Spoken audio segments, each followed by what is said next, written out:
Hi, I'm Todd Knock, and you're listening to Dinner and a Podcast. Go ahead. Make my day. The first rule of Fight Club is you do not talk about Fight Club. Here's Johnny. I want the truth. You can't handle the truth. This is Sparta. The greatest trick the devil ever pulled was convincing the world he didn't exist. You talking to me? I see dead. Houston, we have a problem. Just a drink. A martini, shaken not stirred. Why so serious? I'm gonna make him an offer he can't refuse. Welcome to Dinner and a Podcast. Here are your hosts, Steve, Joe, and Mike. Hey everybody, welcome to episode 70 of Dinner and a Podcast, the show where three best friends get together, share a meal and a conversation, discussing all things pop culture, TV, movies, and comics. Make sure to check out our Facebook page by searching Dinner and a Podcast, our website, dinnerandapodcast.weebly.com. There you can find comic reviews, full comic synopses, dinner and a movie reviews, and Just a Bit Outside, which is our sports section. Also check out our shop where you can buy pins, stickers, and our Twitter and Instagram feeds are @DinnerPodcast. Want to say hi to our buddies in the Nerd Podcast Mafia and the BSPN Podcasting Network, which we are proud members of. Be sure to listen to all the entertaining shows, especially Not Another Nerdy Podcast and Nerds with Words. Also want to say what's up to our buddies over in Australia and England at Aussie and the Palm. And check out our friend Marie DeZio for our favorite baker/murderer who makes amazing cookies and other delectables. She's been real quiet lately, Steve. She's been real quiet. She's been murdering. Oh my God. When she's she's murdering when she's real quiet. But you can check her out at DeZio Bakes on Instagram or at DeZio Bakes, DeZioBakes@gmail.com. Right. Check her out there. Today, what we're going to do is we're going to run down the results of the first round of the Action Hero March Madness bracket. Then we're going to talk about Black Panther a little bit. Mm-hmm. And then we got to introduce Sebby. Oh, yeah. We got a special guest in the studio today. What's up, guys? Where are my cookies at? I thought Marie was making me some Spice Girl cookies. What's up?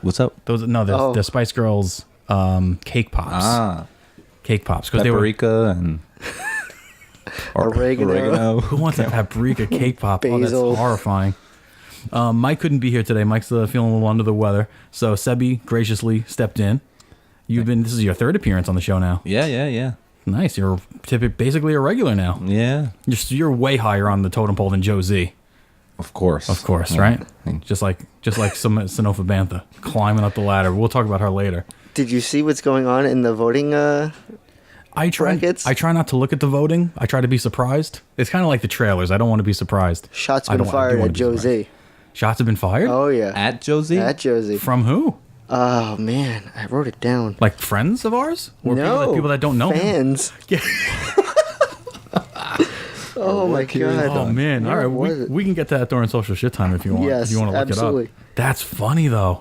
Oh. Poor Joe Z. I couldn't believe it. Joke of the week. You got a winner here. That's me, by the way. I don't know, Steve. And the person who said I was the winner is sitting right across from me. I had 2 this week. It doesn't matter. It's the person who's first on the list. But just so you know, I bring the funny. You bring some funny. You bring the funny. You bring some funny. Go ahead. That was hilarious. Oh my God! I spilled my coffee. I spit it out all over my desk. It was so freaking hilarious. I think it was because the line was so nonchalant. Because I truly meant it. Yeah. Last week when we were picking the action heroes, right? Johnny Utah. What we did prior to the show was we deliberated for at least an hour. Oh yeah. We sat there for at least an hour picking and choosing who's going to make it. Who's just going to be on the list? Never mind the ranks. Yep. Who's just going to be on the list? And Mike was very adamant that he had to have Johnny Utah on the list because that was the first time he ever saw a pair of boobs when he was a kid, and we're having Johnny Utah. And then the show comes along, we hit record, and he's like, he doesn't want to put Johnny Utah on. He's trying to think of other people, and I'm like, you call him out on it. I was like, you got to put Johnny Utah on. You said it was the first time you ever saw boobs. It just came out of nowhere. That's the last thing I ever thought you would say. It just caught me off so surprised. It was so hilarious. I like Joe's response to that. Very easy for Mike to get aroused. What did you say? Oh, I forget what the hell you said after that. I don't remember. There was something else in boobs, and that's all Mike needed. There was something else. I didn't even hear it because I was laughing too hard. We got to go back and listen to that. That was really good. So The way we start off the show these days is our new little segment that I like to call Joe's Top 10 You Knows It's. You knows it. Well, now we know. And knowing is half the battle. News with Joe! What do you got for us, Joe? Oh, this week, tons of news. Not our usual funny stuff. Not your usual funny stuff. Yeah. No shittings this week. Oh my God! You know I ordered them. You bought them? I bought them. They should have been there today. I got to check Amazon. Amazon? Yeah. Next day shipping? It should have been Prime. Yeah, I got a Prime. You're shitting me. I'm not shitting you. You're shitting me. I'm not shitting you. I totally bought them. That was punny. That was very punny. I'm going to check them right now where it is. But yeah, I totally bought them. How much did they cost? $19, whatever it was. Did they ever get back to you on... They never got back to me on Twitter, and I tweeted them again. You know what I think we should just do? What? Just start we're sponsored by, and make your little intro for something, and just keep doing it until it catches on. But that's free publicity. So what? I'm not giving them anything for free. Can you remind me what shittins is? Yeah, I can't remember what it was. They were the gloves to wipe your ass with. They're mittens made of tissue paper. Made of wet ones. Oh. Yeah. You have a child. You have a young child. Yes. I'm sure you wipe its ass. Yeah. Occasionally. Occasionally. I was thinking it's such a great idea because you actually use both sides of the paper. How are you going to switch? You're going to go backhand? Yeah. No. You don't have the dexterity for that. You'd make it very messy. It would become very messy really quick. I wouldn't dare go backhand. Palm up, baby.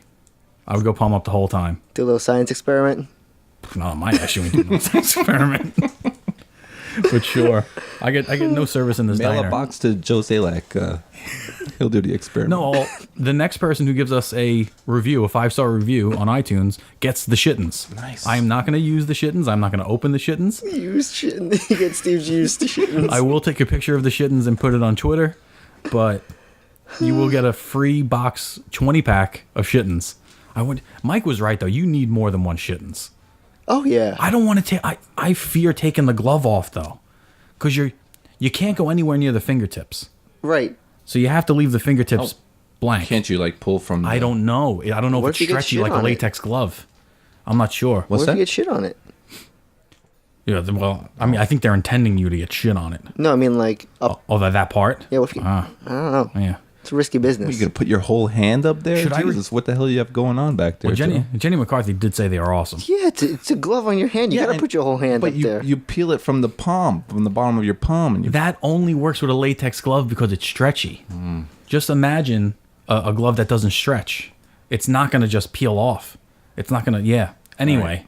We want answers next week, Steve. Should I review the first box and buy another should. box? Yes. Yes. Okay. Put it on Instagram. Should I? A live demonstration of them? Facebook Live it. Yeah, see? Delivered today! Yes. Delivered today! All of the followers. Yes. And it even comes in one of those bag box things that you like the dispenser for wet ones. For baby wet ones. Yeah, they're wet ones. Yeah, but I didn't know how they came. Oh. I didn't know. I don't know. We digressed. We really went off the rails there. Did we? I think we were right on the rails for this show. So I don't know if you guys heard John Williams. He's going to stop composing for Star Wars after Episode 9. This upsets me. So do me too. That's not cool, man.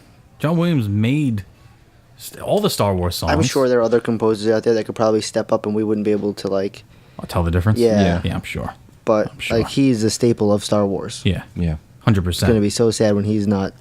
There were some people who were like, he's the only reason I liked the first three, Phantom Menace and, the first trilogy parts. Mm-hmm. He's like, they're like, the only saving grace was that, he was on the score. Well, how old is he now? I have no idea. Probably in the 70s, maybe? All right, so he's doing He's an older man. Yeah, because that's why he's doing it, or is he just doesn't want to It just said he's just stepping away from Star Wars. Yeah, that's a shame. I wonder why. I wonder if it's because it's not a Lucas thing anymore. I wonder if he thinks that the property's going down because of Disney and the way they're using the property. Right. I wonder. Who knows? It'll be interesting. But it'll be sad to see him go. Speaking of Star Wars, Jon Favreau was announced to produce and write a live-action Star Wars series. Like a TV series? I think so. Huh.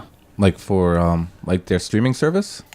I guess. I'm sure it'll either be on a Netflix or a Hulu or Disney or whatever Star Trek's doing. Mm-hmm. Just something to get you to sign up for a streaming service. Yeah. I'm in. Oh yeah, totally in. I love.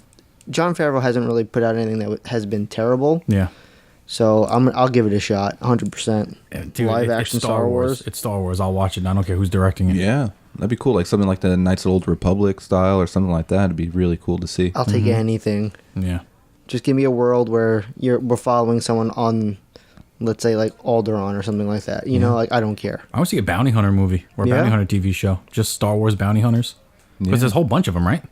Aren't there lots of different types of different bounty hunters? Yeah, there was a whole row of them in Empire Strikes Back. Right. Yeah, I want to do that. Yeah. That'd be cool. What if it's Broom Kid? I don't know. I do not want to see Broom Kid. Fuck Broom Kid. Speaking of directors, Flashpoint has 2. How does that work? I guess they're a pair. Oh, okay. It's John Francis Daly and Jonathan Goldstein. They did Game Night and Spider-Man Homecoming.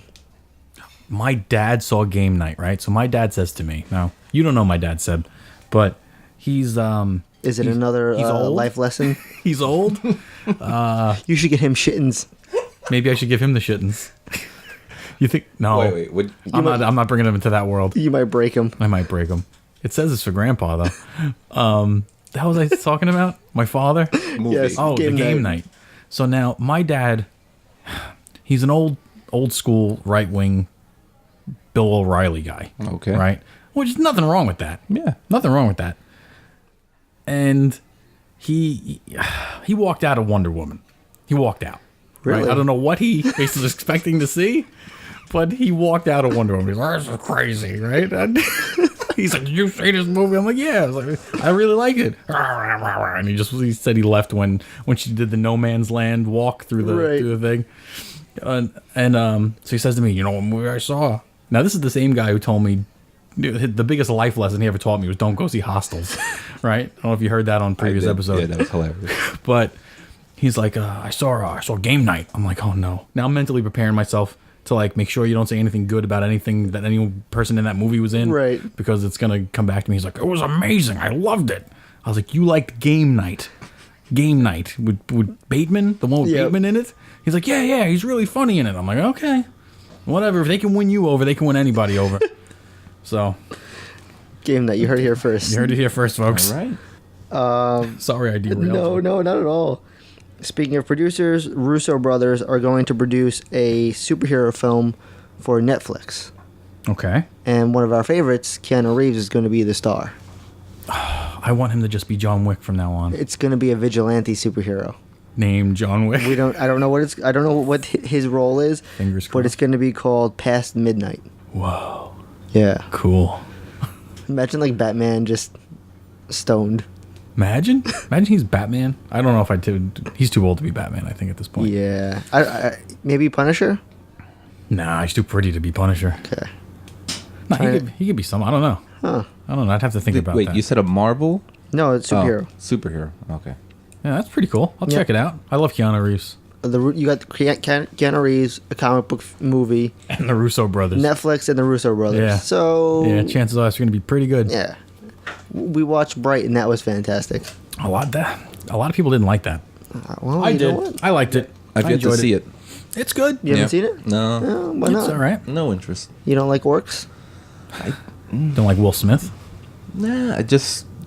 But I have news for you, Steve. You got news for me? Yes. You always have news for me. Because your favorite fighter...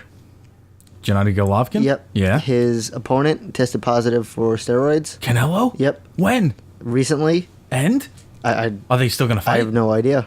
I wanted to see what you knew about that. Oh, man. He tested positive for a substance that cuts body fat, but maintains muscle mass at the same time. Ah, so he can make weight. Yeah, they named it. I couldn't pronounce it, so I just didn't use it. Yeah. This is another thing my dad had an issue with. This is my dad's favorite fighter, by the way. And I like him also. But he's fighting this guy. This guy's a Mexican fighter. Right. It's a rematch, right? It's a rematch. They're fighting on Cinco de Mayo in Vegas. I think it's Vegas. Okay. Now, boxing is known to be very biased, I guess, or I don't know how you would say it. Like the judges seem to be rigged. Okay. Right. Okay. All the judging seems to be fixed. Thank you. Okay, I'm a little late. It seems to be fixed, and a lot of these fights, like commentators like have it scored one way and the judges have it the complete opposite way. It makes no sense how these judges can even get this far. And the fact that you are giving this guy such an advantage to do it on Cinco de Mayo in a state that's very close to Mexico, where you're gonna have lots of Mexican influence, like home field advantage. Right. My father's like, why would he fight him on that day in that location? They should be fighting like in Kansas or New York on some random day in June, 4th of July, whatever. I mean, the guy's not American, but he's from Kazakhstan. But he thinks that's a bad idea to begin with. But I wonder if this is going to make the belt not eligible to be fought for. I wonder if it's not going to be a title bout because of that. I haven't heard this yet. That's really interesting. Did he win the first one? It was a draw, which was not. It was not a draw. Like if you talk to anybody who watched that fight. This is when you tell me about it. You said it scored for Golovkin. The whole way. The whole way. I mean, it was a close fight. I think Golovkin got him by 2-3 points, which in boxing that's big. You won 3 more rounds than the other guy. Out of 12 rounds, you won 9. The other guy only won 3. Yeah, that's a lot. That's you dominating a fight. Yeah, but they gave it a draw, which was no way a draw. I could see them giving it to either one of them, but before I see them giving it a draw, I could see some people giving it to Alvarez because there were he hit him harder. Right. He didn't hit him as often, but he hit him harder. Yeah. But yeah, that would be interesting to see if this how it pans out. Yeah, I was surprised. I was like, Steve loves this fighter. Yeah. I wonder if you knew about it, but clearly no. He's getting old though. He's the same age as me. He's 35. You're not lasting too much longer in boxing at 35. And the kid he's fighting, Alvarez, is only like 26, 27. Oh, wow. Yeah. And he's a Mexican kid, looks just like Chris Pratt.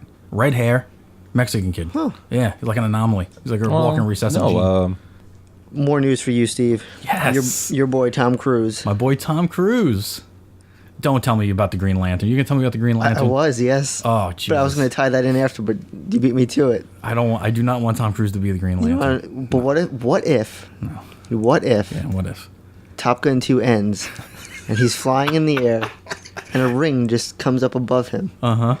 And then he inverts it on it, gives it the finger. Yeah, and it comes on his finger. It comes on his finger. And he becomes the Green Lantern. Yeah, and then he gives himself new ankles. Yeah, that's his first construct, new ankles. Ankle braces. That's funny.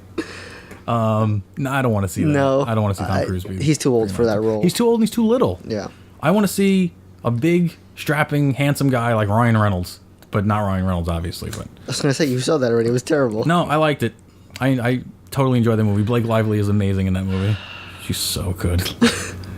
The big dark cloud bad guy is bad. Yes. That's bad. Yeah. But Top Gun 2 Maverick is going to start filming this summer. It's going to be so lame. 2019 release. Get your movie pass tickets now. Oh, I'm going to go. I'm going to go and I'm going to be all decked out. I'm going to wear my flight suit. Yeah, that's right. I'm wear my onesie flight suit. I got to buy one first. Oh, okay. You're going to wear a helmet? My friend Sean, who did the Geeks Talk Back podcast. Right. He went online and bought an old like Japanese fighter helmet. Yep. And then bought all the decals because you can buy all the decals to the Maverick helmet. And he was putting that together. The helmet cost him like $400. Get out of here. Yeah. And if you mess up that decal a little bit, it's gonna look stupid. So and not as stupid as wearing a fighter helmet in the middle of the street. No, you're not gonna wear it. Oh, me? You mean? Yeah. At the movies, I'm gonna cosplay. You should rig it with like 3D glasses, so when you go see it in 3D. No, I don't do 3D movies. Oh. I do have 3D glasses. If anybody wants them, if anybody wants to give us an iTunes review, and Wonder Woman glasses. Wonder Woman 3D glasses, never open, still in the package. Never gonna be open. Give them to your kid. He got him with his box of trash. It was a box of trash. Yes, it was. Oh. The Crow is getting a remake. This I heard. Is it Jason Momoa? Yes, it is. I don't know how I feel about Jason Momoa as coming out next year. Okay, he's not. He's too personable. I think he's the Rock of this generation. Absolutely. I don't think the Rock should be the Crow either. If that makes any sense. The Crow. You remember it? Yeah. I watched this movie till the tape broke when I was a kid, and I listened to the soundtrack even more because Don't Tell What Pilots was on it. But the Crow was like this meek, kind of humble little dude. Right. He wasn't this giant beast of a man that walked around kicking everybody's ass. He was scary in a different way. He wasn't scary because of his physique, You know, he wasn't like. I mean, these dudes are big. Like The Rock is a huge man. Jason Momoa is a big dude. I don't know. I mean, I'm sure Jason Momoa can pull it off. Oh yeah, and he's just gonna be in everything now. Yeah, because he's cool. Did you see? Yeah. Did you see Brevin? No. Oh, it's I think it's on Netflix. I think it's a action movie, like classic '90s action movie. Oh yeah. Yeah, like just shooting. And he's in it. Yeah. Did you see Frontier? Yes. Frontier's pretty good. It's amazing. He's good in that movie. Yeah. The kid, I don't like the kid. Like the little Irish foreman kid. Yeah. Yeah. He's a little annoying. But that's cool. Did you ever watch that show? No. He's like a furrier. Yeah, it's during the colonial times, right? The fur trade up in Canada between the French, the Indians, and the Scottish, the English. Yeah, and he's one of the furriers. Yeah, it's really good. That's good. On Netflix. Yeah, check it out. It's a short series, like 6 episodes a season. Yeah. Yeah. Does he dress up like a furry animal? Oh, Mike. He dressed up like a lumberjack, yeah.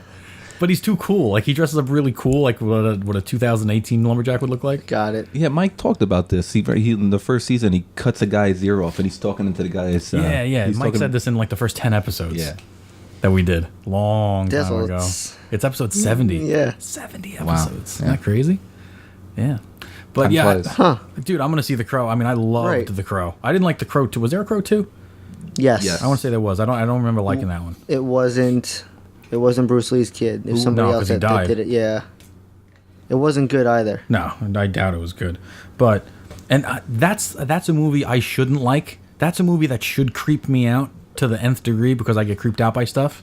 You know. But you like horror movies? It's not a horror movie. It's not even the... But why would this creep you out, It's though? creepy because it's dark and it's alleyways and it's raining But all all the the horror movies you watch... No, Halloween's not like that. Insidious isn't like that. They're like jump scares. This is like the world is dirty and nasty and creepy. It's an icky movie. It's an icky movie. Is that what Sebby just said? Yeah. Like Batman 89. Yes. That world creeps me out. Batman 89 Gotham City creeps me the F out. So rain and dark alleys. Rain, dark alleys.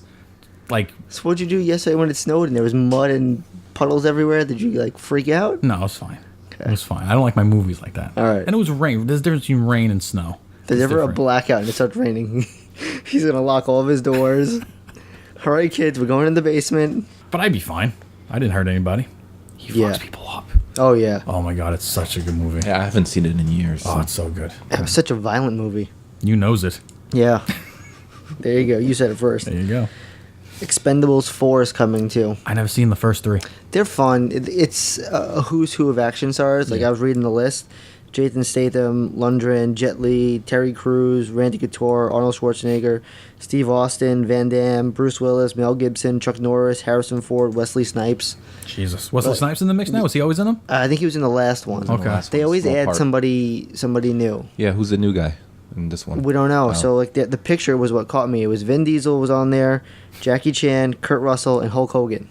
I could see Jackie Chan fitting in that group. I could see Kurt Russell. I could see Vin Diesel. Kurt Russell? I don't see him as the action star that everyone sees him. Like, in that group that you just mentioned, right? I don't see him in that group.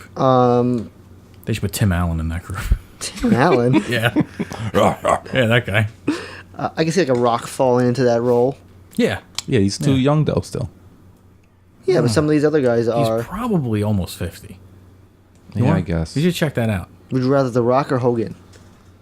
Well, if it fits with the theme of the movie, like all these old 80s, 90s That's true. But Hogan's not an action star. He was in a couple action movies. He had that show Thunder and... Yeah, Thunder in Paradise. Yeah. He did his action. Did he? He fits in there with Schwarzenegger and Stallone. What's the one where he was from outer space? What's that? There was the one where he was from outer space. Then there was that one where he has sex with that girl. You didn't see that one? I missed that one. I didn't. I found that one on the internet. Yeah. Your eyes still work? My eyes still work, yeah. I'm surprised. It's huge. Everywhere. Anyway. Okay. Anywho. And that's the news for today. Hey, you knows it. You knows it. There you go. So, this leads us into my second favorite portion of the show, and I think Sebby's going to give Tony a lead in today. Take it away, Tony. Pew pew. Well done, sir. Now it's time for everyone's favorite segment. How are you wasting time? Or how are you pissing off your wife? All right, so who wasted time this week? I wasted a bunch of time. Sebby, did you waste any time? Yeah, I wasted some time. A lot of soccer this week. Ooh, the Gooners in the USA. Give them a little shout out. Yeah, Gooners in the USA. Mike and Andy from Gooners in the USA. If you're an Arsenal fan or interested in soccer, give them a listen to on iTunes and Stitcher or whatever. Yeah, they're good. They're good peeps. Yeah, Mike is hilarious. Very, very funny guy. So yeah, me and Joe went to see an Arsenal game on. All of the wasted time. Yeah. Why? What happened? Where were they playing? So we went to the pub. Since I have a young child, so since he was born, I don't get to go to watch too many games anymore. Mm-hmm. I heard that. Yeah. So preach. So finally, me and Joe were able to go and catch it at the pub in the morning. So I set it all up so my wife didn't have to take care of my son then by herself on a Sunday morning. So how sweet I of you. had him sleep over at my parents' house the night before. I was gonna pick up Joe early in the morning. Too early for this shit. So I wake up at 6 in the morning. I'm like, I seriously have to rethink some of my life choices. I'm waking up at 6 in the morning on my day off where my son is not here, so I can actually sleep in the morning. And so I get out, pick up Joe. We drive into the city, walk to the pub. Joe's like, "You think we're gonna win this game?" I was like, "Nah, Joe, I don't think it's gonna happen." You got up to go to a bar to watch a soccer game on television. Yes. Because I was wondering, like, why would Arsenal be here? No. Doing anything? Because they're from England? Yeah, London. Mm-hmm. Okay, they're from London. So we get there, and Arsenal's been on a... Is that in New Jersey? Yeah. I could tell. It's a darker red. Wow. Yeah. That's really cool. That's a good eye. Thanks, You man. got a good eye, Steve. I watch a lot of soccer. Yeah. So we've been on a horrible run lately. So we lost like our last 3 games before that game. You blaming it on the jerseys? I'm blaming it on the manager. Blaming it on the rain. Yeah. Oof. Is that a Milli Vanilli Yes, it is. reference? Holy shit. So whatever. Who did they play? Brighton. Brighton. They're like... They didn't play Grindelwald? No. There was no Millwall. No Millwall. They played Brighton. They're like bottom of the table, and within 10 minutes of the game, they're up 2-0. Ooh, he said nil. That means 0. Yeah, and it was just a total waste of time. But we You got decided to hang out with your friend. Yeah. We had a few beers. It was fun. we decided we're gonna have another podcast. Okay, Just what's that going to be? We're just gonna watch a game. It's just going to be you two commentating, watching a game? Not even about the game, just Oh. ridiculousness. Yeah. Because we were watching the game and somebody got hurt. It was like a football tackle, Oh, yeah. like shoulder to face. Yeah. This guy was out. We were watching the replay, and I just yell look at Sebby and go, "Ever see a face come apart like that?" And then we're just sitting there making jokes. Like the doctors come over. I'm like, "You think they're asking him, hey, does your face hurt? Because it's killing me." Where's it hurt? Oh, If he man. tells you where it hurts, he's gonna need a doctor. I think a friggin' NHL player got paralyzed last night. Did you see that? shit. No. Oh my God, he was a defenseman, or he was in the defensive position, right? He was playing the Islanders. It was an Islanders game, and he's skating backwards as the forward on the Islanders is coming up with the puck, and he went to check the guy into the boards, right? So he led with his butt into the boards, Right. and this is right where the door to the bench is, and someone opened the door to the bench, shit. and the middle of his pelvis went into the door frame, like where Oh my God. half his butt went inside Right. the door part, and he hit right, in his pelvis went right into the door jamb, I guess. The frame of where the frame of the door was, damn. and he went down and didn't move. Like he just put his hand on his back and he just stayed there. Like I hope he's all right. Yeah, no kidding. I really hope he's okay. I didn't listen to see what the update was on him, but yeah, it didn't look good. Wow. Didn't look good. Yeah. All right. Yeah. Do that podcast. That sounds like fun. Yeah. Yeah. Take the little portable Zoom player and make yourself a little It'll be podcast. better than actually watching the game. Yeah. Well, they played again today. Mike, actually, from Gooners in the USA, was at the game in Milan tonight for the UEFA Cup. They won 2-0. Everybody thought that we were going to get destroyed. That means 0. Yes. Sorry. It's okay. I don't want anybody to get confused. Yeah, and your boy, Steve, Aaron Ramsey Everybody's scored. my boy. News from me. Your boy, Aaron Ramsey scored. Know what that means, right? Someone's going to die. Someone's 3 gonna people are going to die. die, actually. 3 people are going to die. I don't Poor know. people. We're going to take some bets, Joe? Who's it going to be? I have no idea. Is any of the Golden Girls still alive? Her. Betty White. Betty White. If he Don't kills you Betty dare White, say that. oh my God. That'll be a travesty. No way. Let's see if it happens. Fuck. Kevin Smith. Well, Don't you dare say that. Almost happened. I know. Feel That bad. was fucking crazy. He's so cool though, man. He's tweeting like as soon as he's still in the hospital, he's tweeting. Did you hear? Love him. Did you hear the story about the whole like process of how it happened and everything? So yeah, he was doing a special, a Netflix special. Okay. And a comedy special? Yeah. Okay. Like a spoken word or whatever. Yeah. You know what he does. Mm-hmm. So he does the first one, and then he goes backstage to prep for the second one. Mm-hmm. He starts sweating. He's starting feeling nauseous. They called paramedics. They come, and they take him to the hospital. But he wasn't even scared about having a heart attack. He was more concerned about some guy seeing his dick. Right. Because the guy had to shave his pelt, like his to do because they had to go in through there. Right. Makes it look bigger. Yeah. So he was like freaking out. Like he was telling the guy, he was like, no, don't look at my dick. It's small.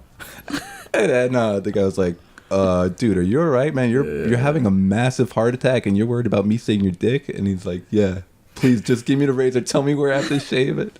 That's hysterical. It's so funny. Do you waste any more time? Oh, I helped a celebrity over the week. Ooh. Who? So my jealous. boy? No. None of my boys? Your girl. My girl? Yeah. Blake Lively? Khaleesi. No way. Yeah. What's her real name? I don't remember. Amelia Clark. Get There her. we Come go. on. Amelia Clark. Oh my God. Yeah, she turned the corner. And I was like, wow, that really looks Seb had to change his pants. Yeah. It's like, wow, that really looks... Oh shit, it is. Woke up Seb's dragon. Yeah. Okay. So, That's a nominee, by the way. So she starts asking me questions. She's looking for like a duffel bag. Mm-hmm. So I run. Hamana. Yeah, she's super nice. When I got her a bag, she bought a Fendi duffel bag.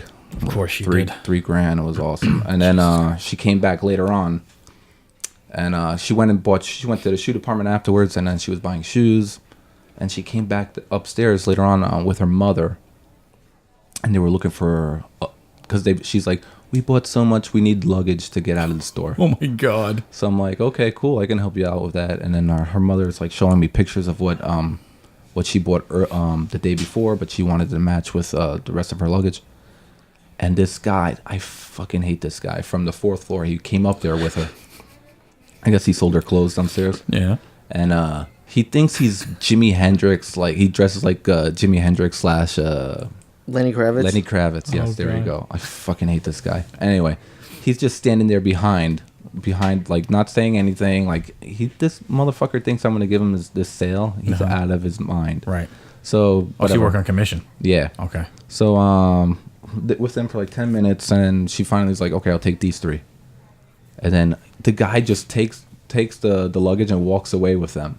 I was like, I waited till like he rang everything up under his number. The next day, I reprinted the receipt, switched it all back to my number. Good for you. Fuck this motherfucker. I dare him to say anything to me. Yeah. Yeah, so that's how I wasted time. I mean, if you need help, we'll just call Marie. Yeah, if you need this guy snuffed out and smelling like cookies. Here's a box of cookies, buddy. Enjoy. Yeah.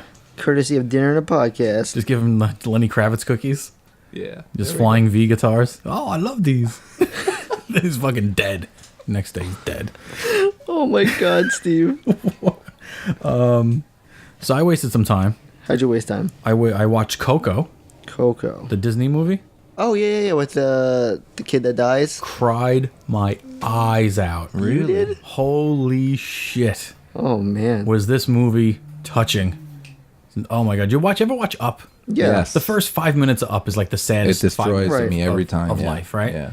Well, this isn't really that sad because it ends up really nice, but it's about a guy and his daughter, man. And now that I have a little girl, I'm just a mess. Yeah. I'm a mess with it. Yeah. I was watching MasterChef the other day. It was MasterChef Junior. And if nobody knows what that is, it's a cooking reality cooking show with Gordon Ramsay as a judge, and they have little kids for this season. It's like the MasterChef Junior, like the 3rd or 4th season. Right. And the first episode was all the girls, and 5 girls had to go home. And then the second episode was all boys, and 5 boys had to go home to get them down to like the top 20 kids. Well, I watched the boys episode, and I'm like, this little motherfucker should be going home. This little kid's a jerk. Get him out of here. Whatever. And then the little girls are getting sent home, and I'm like, oh my God, is there? Just keep her. You can keep an extra one, can't you? You got enough stoves, you know? And like I'm like a little weepy about it. But yeah, Coco was really, really good, man. It's about a little kid who wants to be a musician, but they won't let him become a musician for some reason. Something happened, and I don't want to give any spoilers. Something happened in his family with a musician, and it left a bad taste in everybody's mouth. So they like outlawed music in the family. But he loves music so much. So he ends up in the land of the dead in Mexico. Right. During the Day of the Dead, during the festival. Okay, yeah. He ends up in that world, and he has to get back. And the whole movie is about him trying to get back. But he meets his dead relatives in the land of the dead. And they're the only ones who can send them back. It's really, really cute, though. So go watch Coco, definitely. I watched The Disaster Artist. Oh, how was that? Okay. So if anybody was wondering, because this was like up for Oscars and things, I think, Yeah. right? It was definitely up for Golden Globe Awards. Yeah, and then all the sex allegations or harassment. Against Franco? Franco kind of put a kibosh on that. Because usually when you're up for the Golden Globes, you're up for Oscars. Right, And then- right. And I think he won a Golden Globe. He did. Yeah. And then you didn't hear anything for the Oscars for the film. Right. Well, I'll say this. You have to see The Room first. If you don't see The Room, this will make no sense to you. Gotcha. Is And it a you won't- prequel? No, it's weird. Okay, so back in 2003, I think I want to say, there was a movie called The Room. It's the worst movie you will ever watch in your life. It was made, directed, produced, and funded by this guy named Tommy Wiseau, who's the worst actor in the world. And this movie, you watch this movie and you have no idea what's going on. The sound editing is bad, where the words don't match up with the movement of the lips. Oh, wow. Like, that's terrible. Oh no, it's hard. But dude, like, you can't stop watching it. And you can't stop watching it. It's like a train wreck. It's a train wreck, and you cannot take your eyes off it. And it's so entertainingly funny because of how bad it is. Right. Right. It's like it has a cult following. 100% cult following, and like they're just bad, just very bad. So James Franco decided, I'm gonna make a movie that documents. It's almost like a documentary film about making that movie. So he plays Tommy Wiseau, making, writing, producing, and directing the movie The Room. So if you've never seen the actual movie The Room, You don't know anything You about don't it. know why this is funny or why this means anything. You know? So definitely watch The Room first and get an idea of what that movie is. And then you can watch this movie. Okay. It'll make more sense. Right. I mean, you can go into it, but you won't have as good as of an appreciation for what James Franco's doing because he is playing this guy better than that guy played that guy, and it's unbelievably accurate. And the way he kept everything between the original movie and the way he shot the movie, because he's doing scenes that are famous from the movie The Room in The Disaster Artist, exactly like you can play them over each other and they'll sound exactly the same. That's how close they got to the actual real footage. So, definitely watch The Room first, but it's worth watching. It's definitely worth watching. Did you watch The Room? I've seen The Room. I saw The Room. When this movie came out, a friend of mine, Pat Megno, had said, have you ever seen The Room? You got to go see The Disaster Artist. I'm like, well, what's The Disaster Artist? He's like, oh, well, it's a play on The Room. You've seen The Room? And I'm like, The Room, isn't that the one that the girl won the Best Actress for like a year ago? He goes, no, that's Room, right? That was the girl who's playing Captain Marvel. She won Best Actress for a movie, Room? Or The Room? It says Room in it. And I'm like, oh, it's the one that the girl won. And he goes, no, it's The Room. Gotcha. It's a different movie. And he made me watch it. So I went home, I codied it. And I was like, I can't get enough of this thing. You just go to work the next day saying all the lines, because they're so funny. Yeah. And so it's worth watching. And the last thing I did, I'll save the other stuff for another show because I got so much stuff here. Okay, I titled this story, You Want to Take a Nap? We'll Show You. Okay, that's what I'm titling this story. It's about your kids. Of course this is about my kids. So, yesterday, which was Wednesday the 7th here in New York City, we had a nor'easter, or what they said was a nor'easter, right? Right. So we were supposed to get like a foot of snow. The world was going to end, We ended up getting 2 inches of like slushy, wet snow. But my school closed. Okay, my school closed on Tuesday. I was supposed to have a hockey game Tuesday night, and they canceled the hockey game because of the weather. It didn't start snowing until Wednesday, at like 1 in the afternoon. Yeah. Anyway, I digress. My school closes on Tuesday before we even leave for school, they make an announcement. Tomorrow, school's closed. Right. Whatever. Be safe. Be careful. So I'm like, yes, nice. Snow day tomorrow. So I tell my wife, and she goes, oh, yeah, daycare closed too. Daycare's not open. So I'm like, okay, we got the kids. All right, we got the kids tomorrow. No big deal. We'll have fun with them. We'll go out in the snow. Yeah. We bought Christian one of those saucers to go down, like ride a deer. Like Griswold, we'll wrangle up some deer. We'll ride some deer around. And my wife says, well, public schools are open. My wife works at public schools. Oh, shit. So I'm like, oh. So now I'm going to have the 2 kids by myself, which is also fine. Right. I've been with the 2 kids plenty of times. Well, I didn't realize that like they wake up for school still. Like there's, they don't know any better. They wake up like it's school. So my daughter wakes up at 6 in the morning. My son wakes up at 7. And I wasn't ready to wake up at 6 or 7. And I just kind of put the TV on and lay in bed. And I'm like, yeah, 30 minutes. I'll make you guys breakfast. And they just keep hitting me. We're hungry. And I'm like, one more show of Vampirina, and then I'll make it for you. And I just want to go back to sleep for a little while. So I get up and we're doing our thing, going through the day, whatever. Well, I was like, you know what? I fed them lunch. They're a little calm right now. They're in the basement doing their thing on their side of the room. I'm just going to shut my eyes. Just for 10 minutes, I'm going to shut my eyes, right? So I shut my eyes, I wake up, and... There's shit everywhere. No, I just, Well, yeah, like I have an art desk, right? Right. And my art desk is very neat, and I have it very organized. And I have Velcro in the corner, and I put little Velcro tabs on my pencils. My pencils are mechanical pencils. Okay. And I have like a mechanical eraser. And I put them on the Velcro so I don't have to keep putting them down onto the desk. I'm very anal like that, okay? So fucking weird. So I got it from your boy Paulo Rivera. He did that stuff. Yeah, your boy. Your boy, buddy. My boy. So my man. I look up and there's no pencils on the Velcro. Now these are like $13 pencils. They're $13 mechanical pencils. They're expensive pencils. I'm like, if she broke them, I'm going to be heartbroken because it took me 5 different stores to go to find the friggin' pencil to begin with. Then you had to haggle. Right. I actually did haggle. I went in. I finally find a store that has this pencil. I got a coupon for that. No. Let me tell you about this pencil. It's a lead holder. It's not an actual pencil. It's not like wood with lead in the center of it. It's a piece of plastic with a metal insert that holds a lead in it. Bic, right? The ones that you click and the lead comes out? No. It's a thick 2 millimeter thing of lead. And it's very thick. It's not a clicky pen. That's what she said. Yeah, that's what she said. I wish. It's more for like architects and stuff, but a lot of comic book artists use it. Okay, that's where I saw it. Jim Lee uses one, right. and whatever. So I go to all these stores and nobody has them. Okay. Blick doesn't have it. Michaels doesn't have it. Online is out of stock. So I'm at the college at night teaching the class, and I was early, and I just Googled like art stores near me. There's a freaking art store, a little mom and pop shop right around the block. So I go around the block. This Asian guy. He started a big business, and now he's going after the mom and pops. There's this Asian guy who's the proprietor of the store. And I'm like, do you have lead holders? He goes, yeah, right there on the wall. And I turn, and it's just a wall of lead holders. Couldn't believe it. Yeah, exactly, right? The heavens opened up. And now I am notorious for not carrying cash. I don't carry cash. Everything's debit card. Right? So I grab the thing off the wall, and I turn around, and he goes, no credit card. My machine's updating.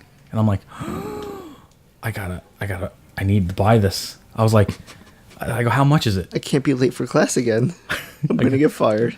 I was like, how much is it? He's like, it's on the back. And I turn it around, it's $11.99. I was like, I got $10 in cash. That's all I got. Can I give it to you? Because I got to go. And he just looks at me, and I take my wallet out, and I show him, like, this is all I have. I have $10. Like, I have credit cards, and I'll pay with a credit card, but he said it's going to take the machine a half an hour to update. Right. And I got to go. I'm like, would you take $10 for it? He's like, fine.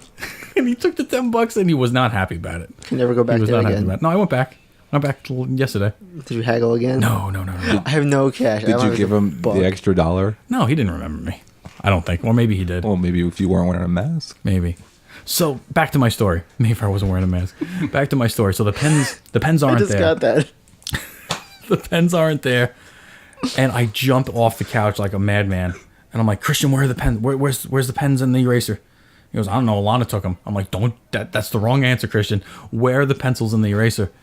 And he helps me find one or two of them. One was in the garbage. Not fun, right? So we finally get it all cleaned up. And I'm like, all right, I'm going to go upstairs. I got to make myself something to eat because I fed these kids, but I didn't feed myself. So I go upstairs, and that's when I see it. That's when I see what Alana is capable of. Okay? Alana, my 2-year-old little princess angel, went upstairs and went into the baking cabinet. Oh, no. And decided she was going to play baker. She was going to play Marie. Right? And I almost Marie'd her right there in the freaking kitchen. Right? So now I walk in and I see 7 different sized mixing bowls on the floor, which she measured flour in every single one of them. Okay? So you have one that's like a liter, then you have one that's like a cup, a half a cup, 2 cups, and they're all full of flour, right? So an entire box of cake flour, which is special for my friggin' chocolate chip cookies. It's not just regular flour, it's cake flour, okay? Is in all the measuring cups, and there's a big pile, like she was gonna make pasta on the floor, okay? Within the pile of the pasta flour are all the green sprinkles that we put on our Christmas cookies. Scattered throughout the entire kitchen, throughout the entire kitchen are pink sprinkles all over the floor. And something snaps. It snaps. Something in my head snapped. And I'm like, Alana, Christian, get up here now. And they both come up and they're both happy. And I'm like, what did you do? And Alana just looks at me and starts crying immediately. I'm like, you can cry all you want. Go sit on the stairs. Right? And make her go sit on the stairs. And Christian goes to walk away. I'm like, you, get over here. He's like, yeah. He just looked at me like, yeah. I was like, you knew about this? He goes, yeah, Lana made a mess. I was like, you knew this happened? He goes, yeah. I was like, why didn't you stop her? He was like, I don't know. I was like, why didn't you tell me? He's like, I don't know. She was making a mess. I was like, go to your room now. And he goes to his room and he comes down. He goes, I'm sorry. I'm like, sorry for what? He goes, and then he said something stupid. I don't know what the hell he said. I was like, you listen to me. You listen to me, Christian.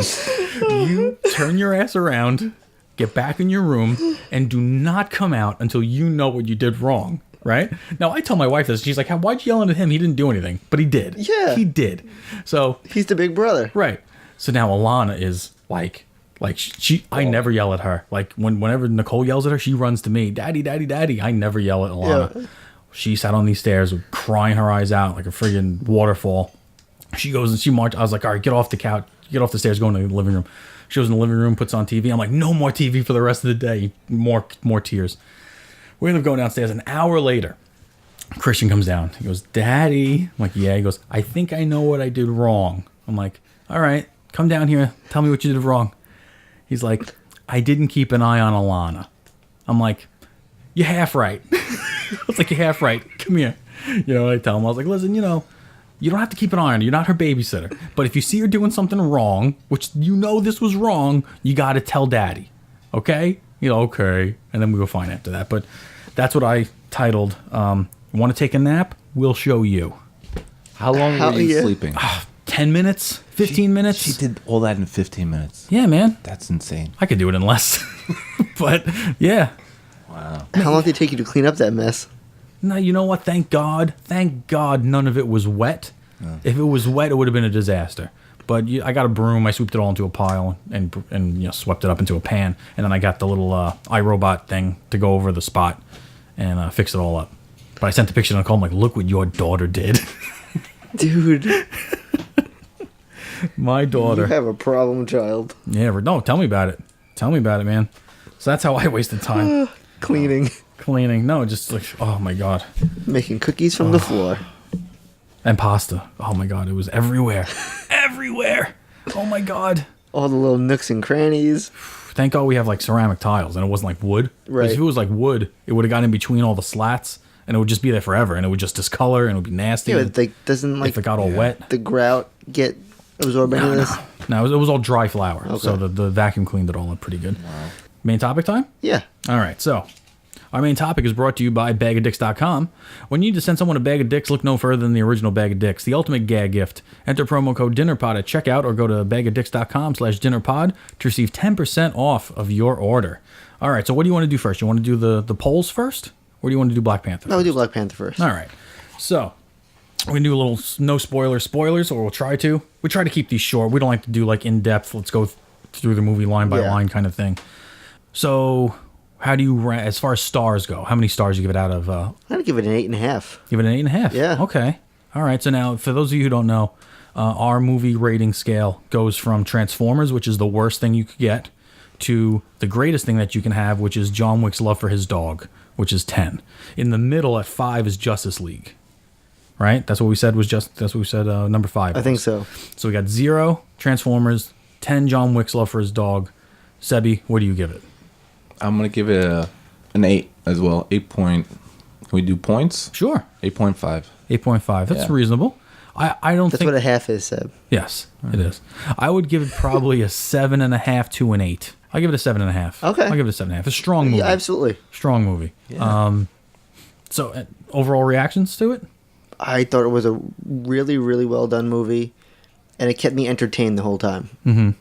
Like I say to everybody, you don't need to see this movie and all of the rest of the Marvel universe encyclopedia. Yeah, like you can walk into this not knowing anything about any of these characters and still.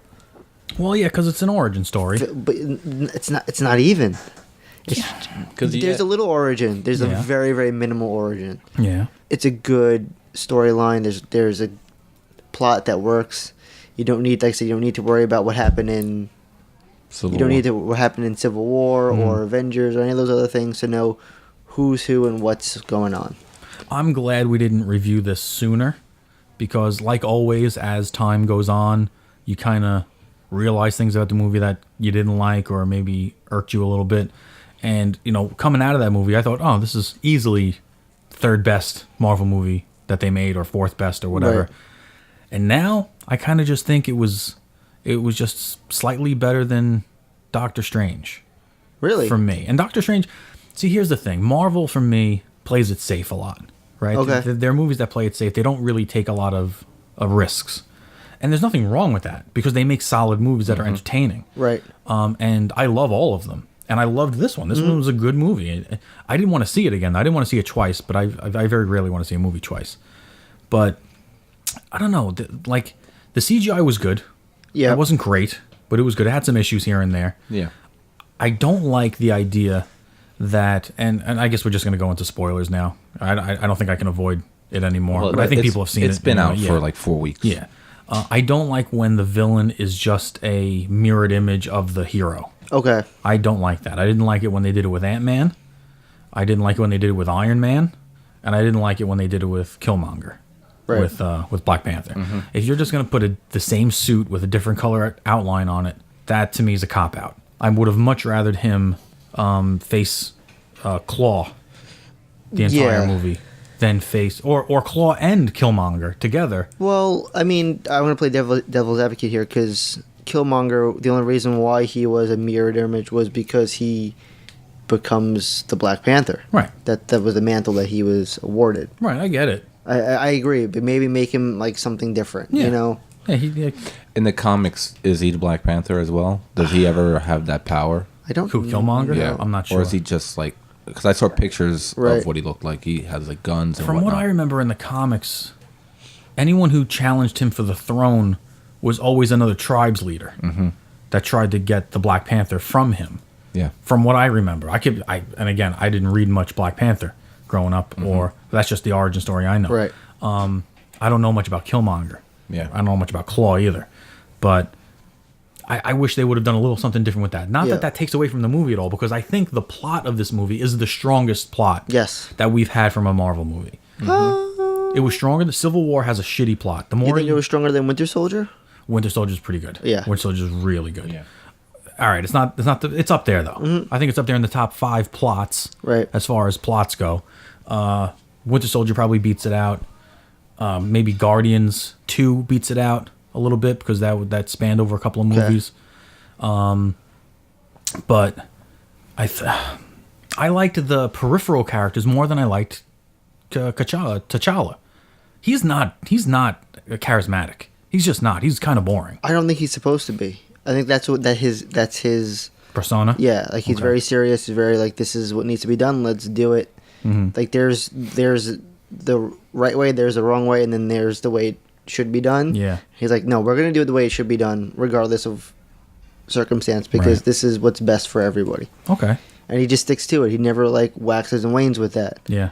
But I loved his supporting cast. yeah, I thought they were all great. Loved his supporting cast. His sister. Sister's great. Yep. Oh, yeah. Which I thought she was going to be a little cheesy when we started. Yes. But won me over right away. My favorite was his general. Yes. The girl. Forget her Yeah. name. I'm not good with the names. From But The Walking Dead? sure. No, I don't know. I don't watch Walking Dead. The bald head. Yeah. Yeah. Isn't she Michonne from The Walking Dead? She might Is she? be. I have no idea. I thought she was. Yeah. Whatever. She was great. Yeah, She she was was great. She was amazing. Yes. She was my favorite. She stepped in front of the rhino. Yeah. She gave, she stood up to everybody in that movie. She stood up to T'Challa. She stood up to Killmonger. She stood up to everybody. Yeah, she was She was badass. great. She was Yeah. badass. I thought the tech was really cool. I thought they continued with really cool tech. Yeah.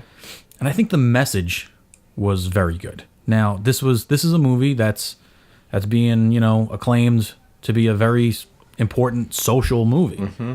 And there are arguments against that. I really don't think I'm in a position to argue it. So I'm not gonna. But I'm just gonna take it as a comic book movie. Yeah. And as a comic book movie, I think it's a slightly above average comic book movie. That's where I'm going to rank it. In the list of Marvel movies, Okay. it's slightly above average. So we're not middle of the pack. We're above middle of the pack, but I don't think we're top 5 with this movie. It hits top 5 for me. Yeah, I Me think too. so. Yeah. What did it move out? So you have Guardians 1 and 2. You have Thor Ragnarok. I Guardians still stays. Avengers still stays. Avengers. So two Thor- Guardians? Yeah, no, just one Guardians. Guardians 1 or 2? Yeah, one. Okay, Guardians 1, Thor Ragnarok. Right. Avengers. Black Panther. Really? Yeah. Black Panther. I can't remember what it had as 4. Okay. I'll put the 2 Guardians above this. I'll put Thor Ragnarok above this. Okay. I'll put both Avengers above this. Really? I really like Age of Ultron. That one grows on you. I really like that movie. I watched Age of Ultron again after seeing Black Panther. It was more enjoyable after seeing Black Panther because you know so much more about vibranium now. Right. It just made everything in the story better. Right. So if you should watch it again. And Winter you might like it Soldier's more. better than this movie. Winter Soldier, yeah. Yeah, Winter Soldier's better than this movie. I give this a strong. This is number 6. Oh, and what about Spider-Man: Homecoming? No, it's better than Spider-Man. I think so too. Yeah. I agree with you. Yeah. I think it's better than Spider-Man: Homecoming. I watched it recently. Yeah. It's good. Like when we first watched it, we loved it. Yeah. I watched it again. I was like, I didn't like Spider-Man: Homecoming the second time I saw it. Like not that I disliked it, Right. but I didn't nearly like it. I liked as it much less the second time. The third time I watched it, it won me over again. Yeah. But And me personally, I like the first Avenger better than this too. And that's just a personal preference because I That's love one of my favorites. I love the Red Skull in that movie. For me, it's Guardians it's a shame 1. we're not going to get him anymore. I know. Guardians 1, 2, Thor, Ragnarok, Black Panther. You're gonna put Black Panther above Winter Soldier, and I'm not a big fan of Winter Soldier. No. But that's a good movie. That movie grows on me more and more the more I think about it.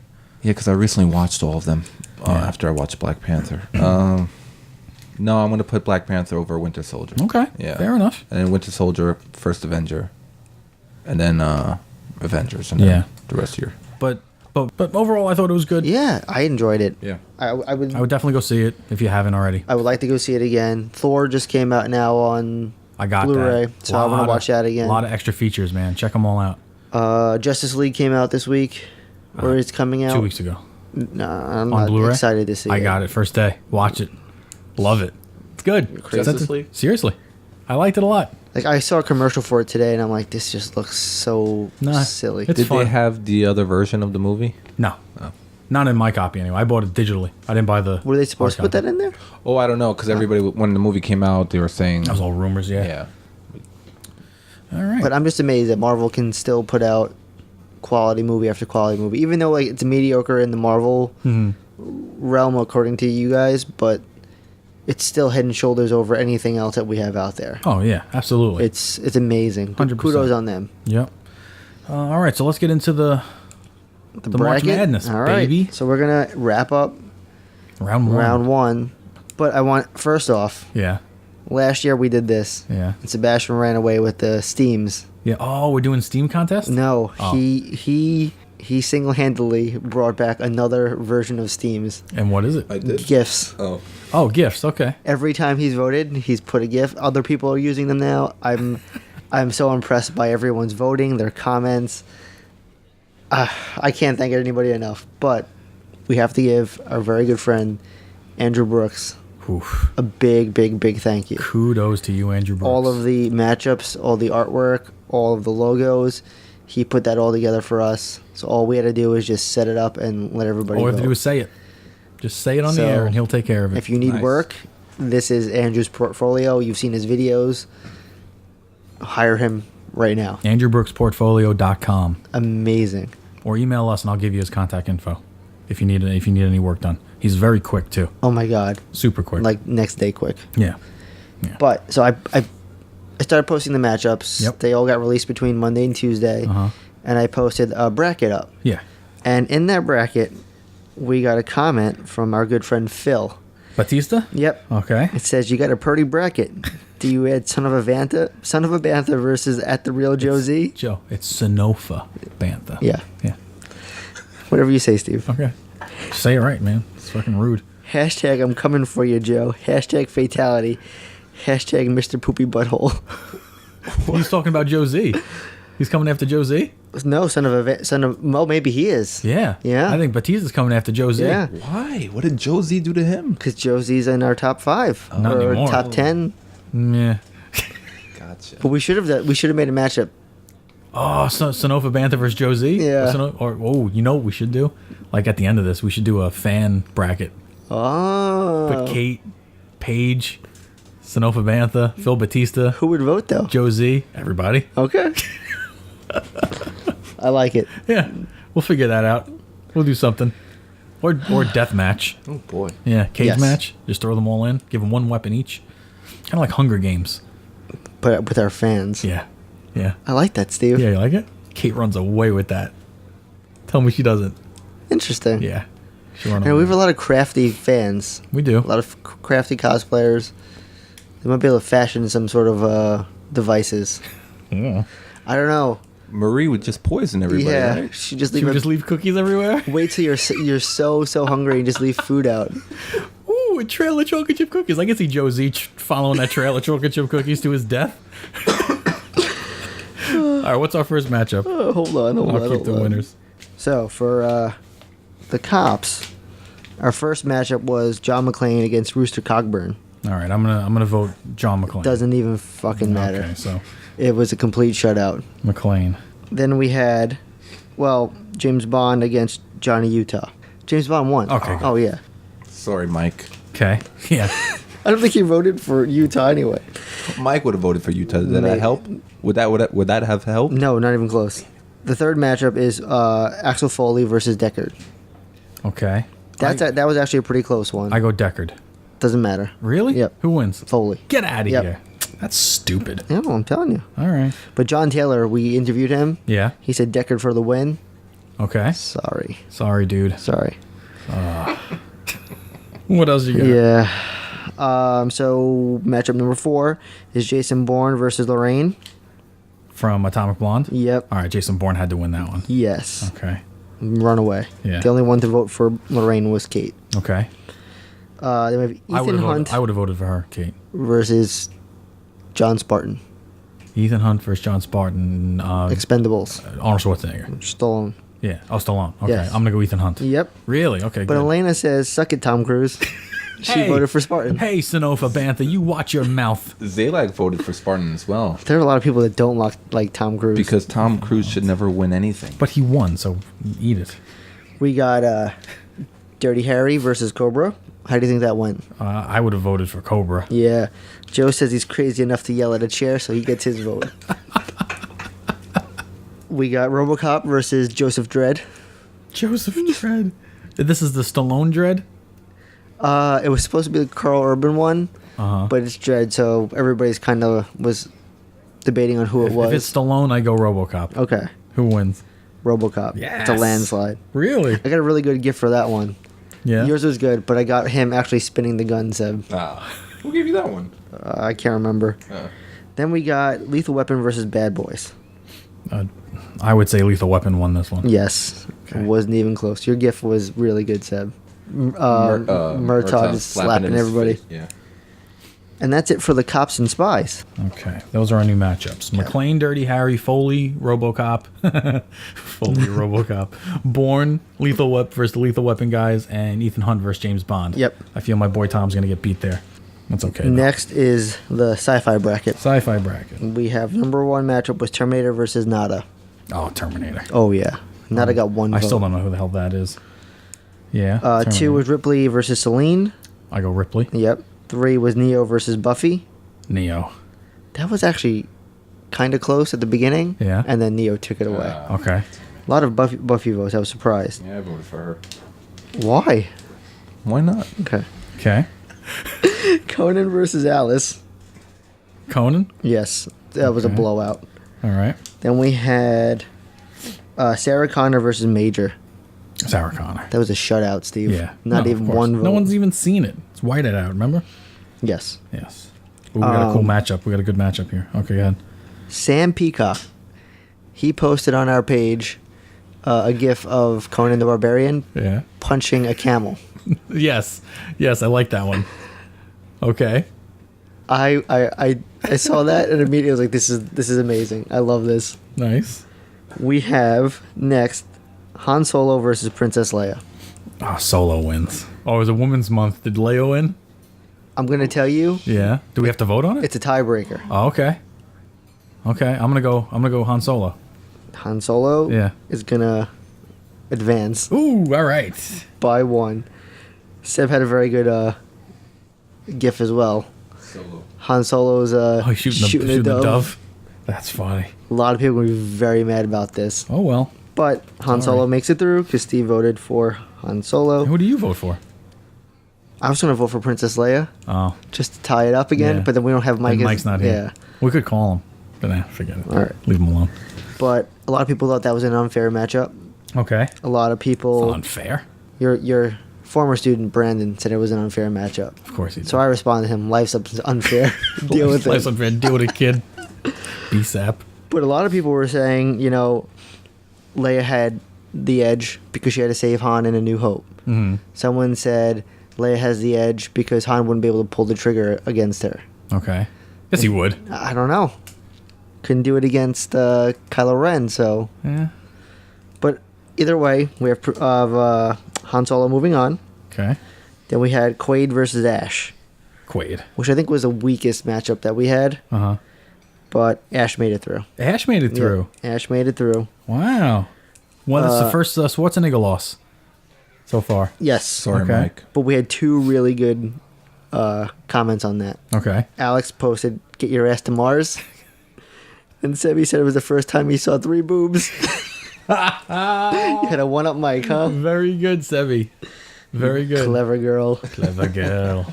And number 8 is the matchup that you're waiting for all day. The Toms versus Tom? No. Oh. Aragorn versus Katniss. Who? Please tell me Aragorn won. Votes. It's Aragorn. All right. He ran away with it.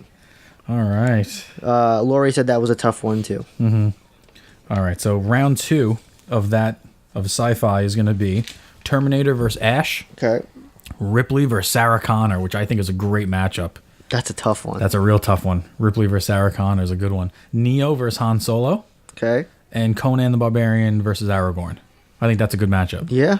I think those agree. are good matchups. Very good. What's So next on the other side of the board, we have military. Military. Okay.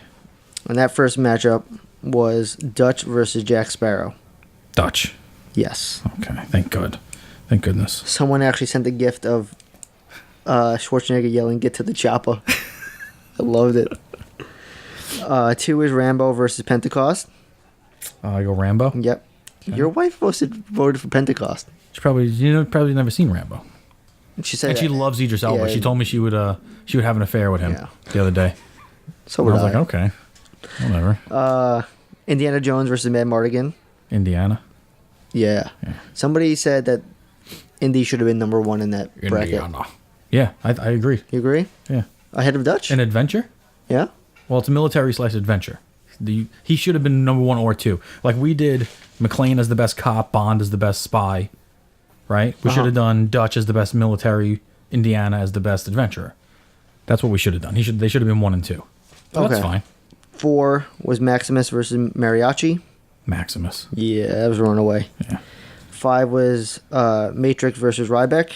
Who's Matrix? John Matrix John was... Matrix, that's right. It's another Schwarzenegger? Yeah. Commando. Versus who? Ryback.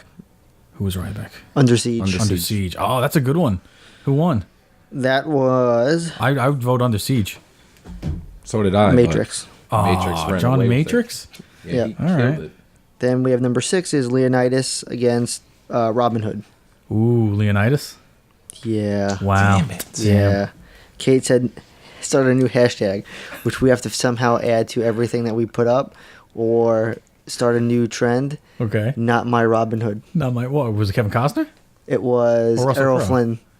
Who put Errol Flynn? Kate. Andrew Brooks. No, we had Kevin Costner. Oh, okay, good. Good job, Andrew Brooks. But she said not my... Oh, she asked which get Robin outta Hood. I here. said the one that's in the picture. Right. She said not my hashtag, not my Robin Hood. She's never seen me with a bow, that's why. Look at my Instagram, Kate, you'll see.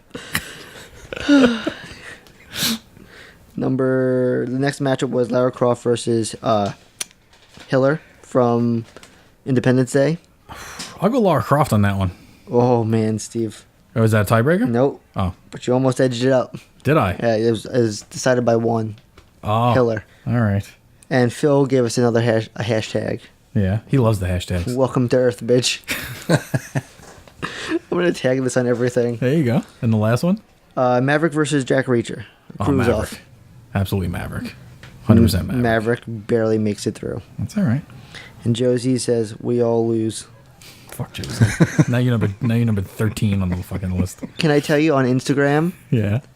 that matchup went 1 for 1 through the whole voting. Yeah. And then I went to Facebook and then Maverick ran away with it. There you go. But I was like, oh my God, this is going to be a close one. 1-1. It Good was old time. Maverick Reacher. I was like, this is impossible. It's all about the generations. Yes. That are voting. All right, so the matchups for round 2 of the military are Dutch versus Hiller. Okay. Rambo versus John Matrix. That's a good one. Yep. Indiana Jones versus Maverick. I don't think Maverick's got a chance there. And Maximus versus Leonidas. Oh, wow. We wanted that in the first round. Yeah, we wanted that in the We first didn't do round. that. We made it happen. Yeah. We made it happen. So the last group. Our Revenger group. Revenge. Yeah. Number 1. John Wick. Yeah. Versus LaRusso. John Wick. Was there even a vote for LaRusso? Oh my, there was a lot of votes for LaRusso. Get out of here. But John Wick takes it. Yes. By how many? Almost half. Okay. All right. I was surprised. I thought that was going to be a sweep. Yeah. No pun intended. No pun intended. But, oh man. Someone said... Did you crane your neck thinking about that one, Joe? Mr. and Mrs. Zero. Get it? That's funny. No? Mr. and Mrs. Zero? Yeah. Who's that? They commented on our oh, okay. What'd they say? matchups. They said that was an unrealistic matchup. Oh, yeah, I heard that. I saw that one. That one was angry almost. Yeah. Yeah. I was like, there was some passion in that that's what one. it's supposed to be. Yeah, there was some passion Silly in that matchup. one. Keep listening. We love you. Group was John Wallace versus Agent 47. It's another blowout. Who was it? For William Wallace. Wallace, okay. Of course. That's what you said. I couldn't understand it. Next matchup is Mills Taken versus The Crow. Ooh. What do you think? I would vote for The Crow, but I think Mills is better action. What do you think? I didn't vote for it, so do you want to vote for it? Yeah, I'll say Mills. Okay. And Steve, you're voting for The Crow? Yeah. It doesn't matter anyway because Crow wins. Yes. Fuck. I'm surprised at that. So am I. Mike said that was going to be an interesting matchup on the last show. It's not even close. Wow. On Facebook, it's close. On Facebook, it's close. Crow won by 50%. Wow. Oh, wow. The next one is Creasy versus Snake. Who? Man on Fire versus Plixkin. Snake's Plissken. All right. I go Plixkin. Oh my God. Is it Kurt Russell? It is Kurt Russell. All right, good. Seb's gift was the best. It's the I'm a snake. I'm a silly little snake. I laughed out loud on the train. All right. The next matchup is Mad Max versus I can't remember who this guy is. Martin. Who is Martin in our matchups? Did he lose? Yes. Okay. Mad Max wins. Martin. Frank Frank Martin. Yeah. From Transporter. Right? Yes. Oh, the Transporter. Okay. Very close. Okay. The next matchup is Beck versus Frank. Frank Dukes. I go Frank Dukes. Okay, USA. Okay, USA. I go Frank Dukes. Yeah, absolutely. All right. Nice. He killed us 90%.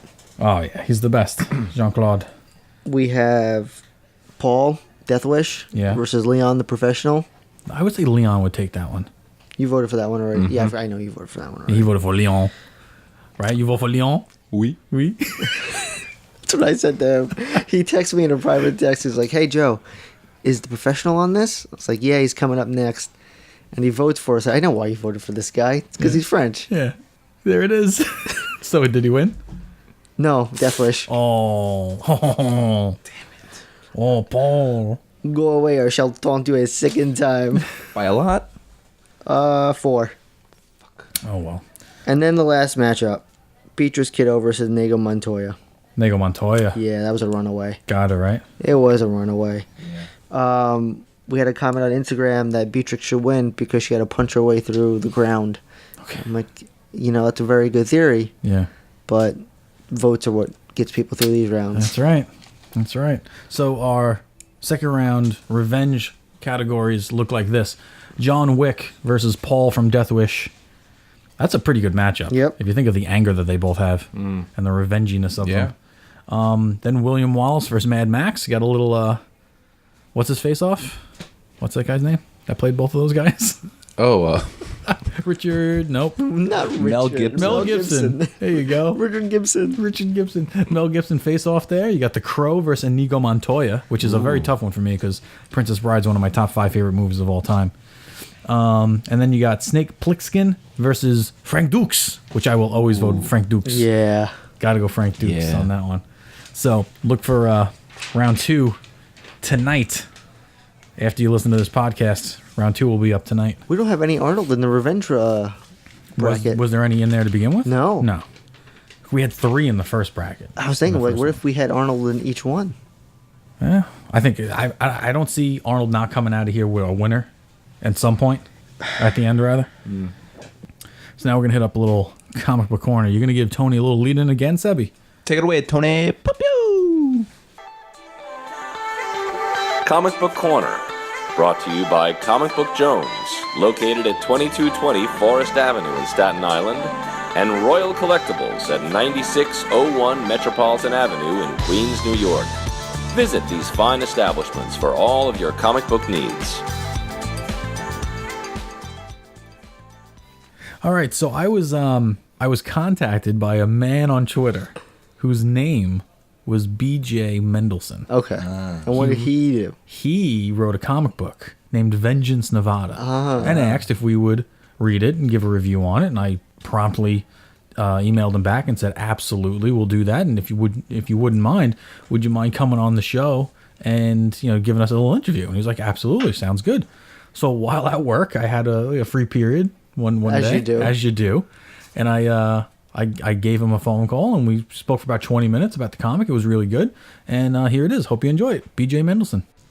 Okay, so I am here with the author of Vengeance Nevada, the comic book by BJ Mendelson. How you doing, BJ? I'm great. Thanks for having me on. I really appreciate it. Anytime, man. We love to have independent comic book creators and writers. This is one of the things that became a staple of our show is to go to Comic-Cons, big and small, and just kind of showcase all the independent comic book writers that are out there and the artists that are out there and kind of get them some exposure. And so that's what we're trying to do. So why don't you tell us a little bit about getting into the business before we talk about the book Vengeance Nevada? Yeah, I've been writing comics online since 2004. So back in the early days, like collegehumor.com and Fark used to link to my stuff. So I've been floating around the industry on the edges of it for a while. I just realized it's over a decade now, and I feel really old. So not too long after that, I was like, all right, I've got this book that came out. It's called Social Media is Bullshit. It was a success, and I was like, now would be a good time to get serious about comics and actually put one together and see how people react to it. And so I'm a big fan of Venture Brothers and was pissed off by the long lag between episodes, and that sort of drove me to creating Vengeance Nevada. So that's sort of the short, condensed version of how I I got into this. So now, do you exclusively write, or do you do art as well? No, I'm exclusively a writer. My artistic ability is on par with like a special needs first grader. So yeah, I am not an artist. So I work with a guy named Peter Saparsky, who does the art for Vengeance. He also does the art for some of my other books, including Jobbers and the self-biographical A National Story of Minor Significance. And then I have another book called Liberty, which is drawn by Francisco Tribito.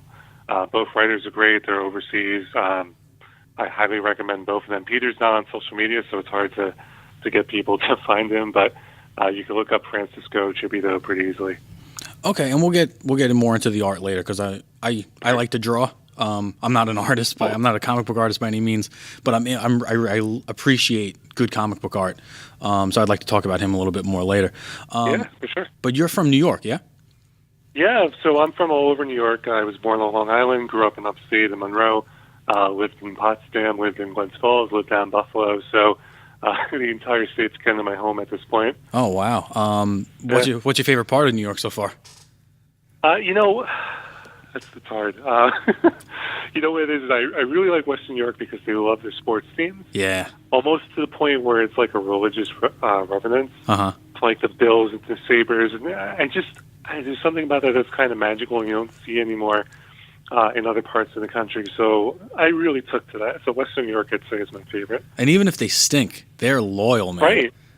Yeah, no, that's the thing. Like, the Bills have been terrible for a long time. Yeah. And watching the entire town basically shut down every Sunday. Yeah. At your Bills game together, regardless of how good they are or not, really is a wonderful thing. I work with a bunch of guys from Buffalo area, Syracuse area, and they're die-hard Bills fans. And it's just heartbreak. Every year, it's just more and more heartbreak for these guys. But they don't care. They just keep rolling with it. They keep rolling with the punches. Right. And the Sabres, you don't get worse than the Sabres. No, I'm a long-suffering Sabres fan. I'm at the point where I've kind of tuned them out for the rest of the season. So, but yeah, the only thing with that is when they do eventually get good again, and they will, because all sports is cyclical. Yep. It'll be worth it. Oh, absolutely, absolutely. All right, so how'd you get into writing? What made you get into writing as a kid? Oh, geez. I guess I was a lonely kid, Like, my dad was always at work, and my mom was physically present but not mentally available, which is a whole other thing. And so writing was the outlet for me. I knew since I was little I was going to be a writer. I was a big George Carlin fan, and just watching him in the way that he works and researching how he puts together his sets, I realized, oh, wow, he's a great comedian, but he's a better writer. Yeah. And so I want to be like Uncle George, because that's what we called him in his house, in the dysfunctional environment that I grew up in. So I wanted to be like Uncle George, and I started writing, and I realized, okay, this is, if I write a book, they'll have to let me write a comic book, and if I write a comic book, they'll have to let me write a movie, and if I write a movie, they'll have to let me do a Broadway play. And so writing was the thing. Very good. Did you have a buddy that would draw for you while you wrote, or did that come later? That came in 2000. Geez, again, like I'm feeling ancient. That came in like 2002, where I realized I didn't like writing fiction. Okay. And I was like, okay, I don't like writing this, but I wonder if it would work better as a comic. I grew up on really bad 90s comics and a few good ones, like the Jim Valentino Guardians of the Galaxy was my first comics run. So I was like, all right, I don't like to write this. What if I have someone write it and draw it for me? Mm-hmm. And that got me into doing the web comics and eventually full-length comics like Vengeance Nevada. What were who were your influences growing up in the comic book industry? Oh, I mean, Stan Lee, obviously. I mean, that's an easy answer, though. It's like a layup. Yeah. Especially if you're a child in the 90s. Right. Because you grew up with Stan Lee's voice on like every cartoon. So. Yep. But, Jim Lee and I think really Chris Claremont and Jim Lee. Okay. I was a big X-Men guy, and I know it's not cool to like the X-Men anymore. My two co-hosts with me, they're not here right now, but my two co-hosts, Joe and Mike, you just mentioned their two favorite things of all time. Perfect. Chris Claremont X-Men is Joe's favorite stuff, and Jim Lee's Batman is Mike's favorite stuff. So can't go wrong here.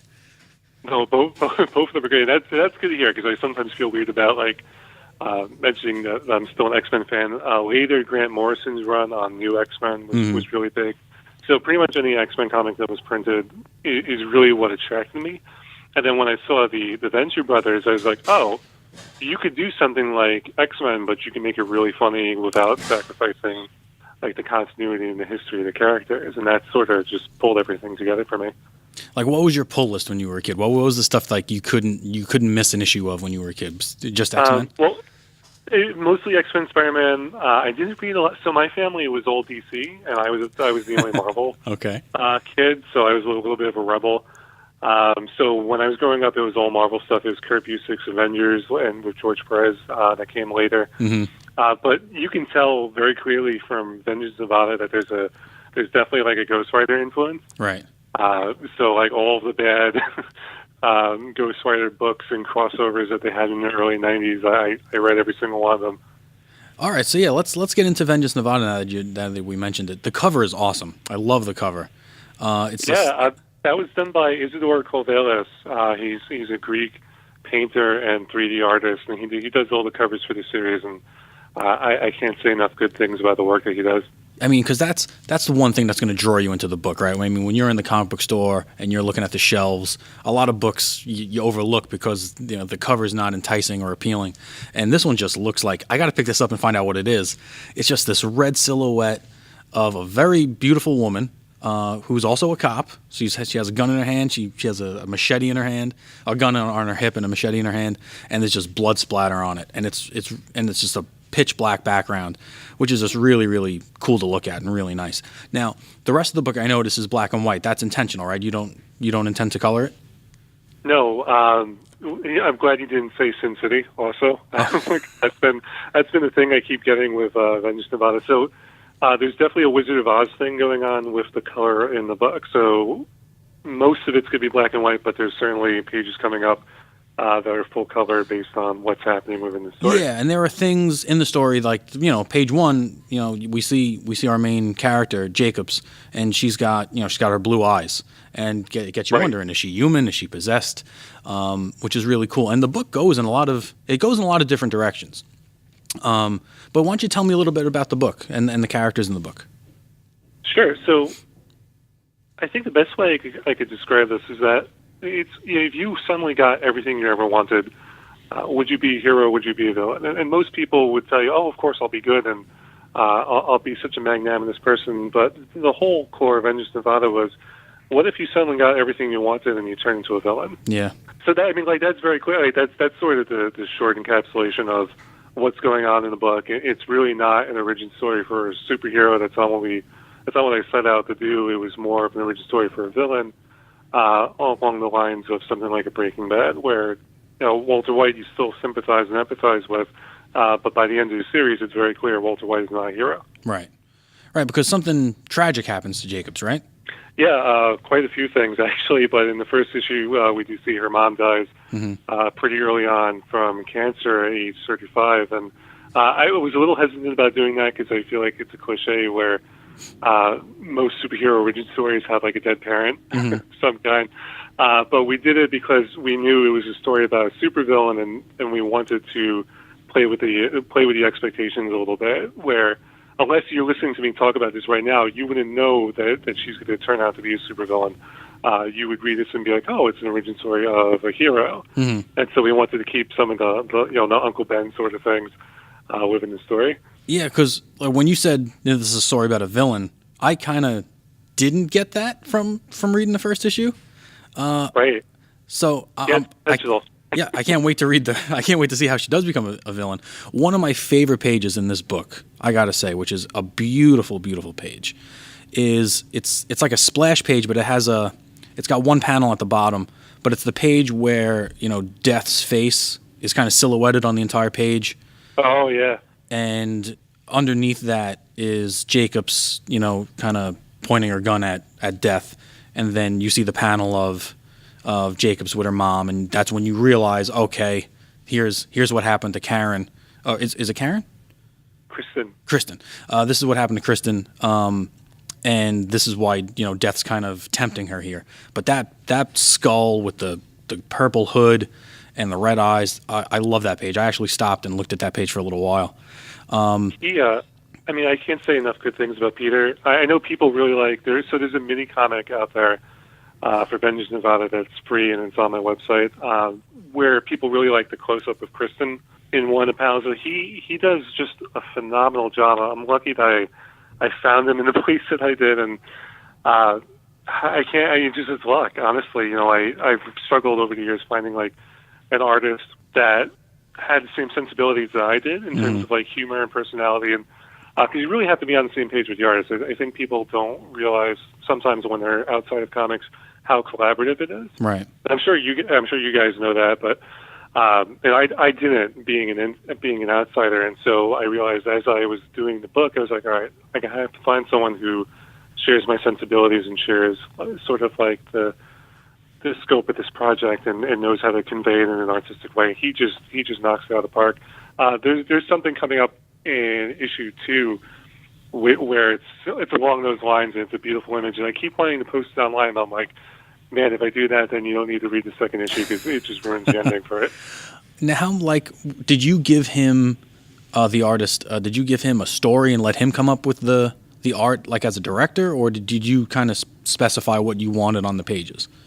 So I'm a little bit annoying in the sense that I have like a full script. Okay.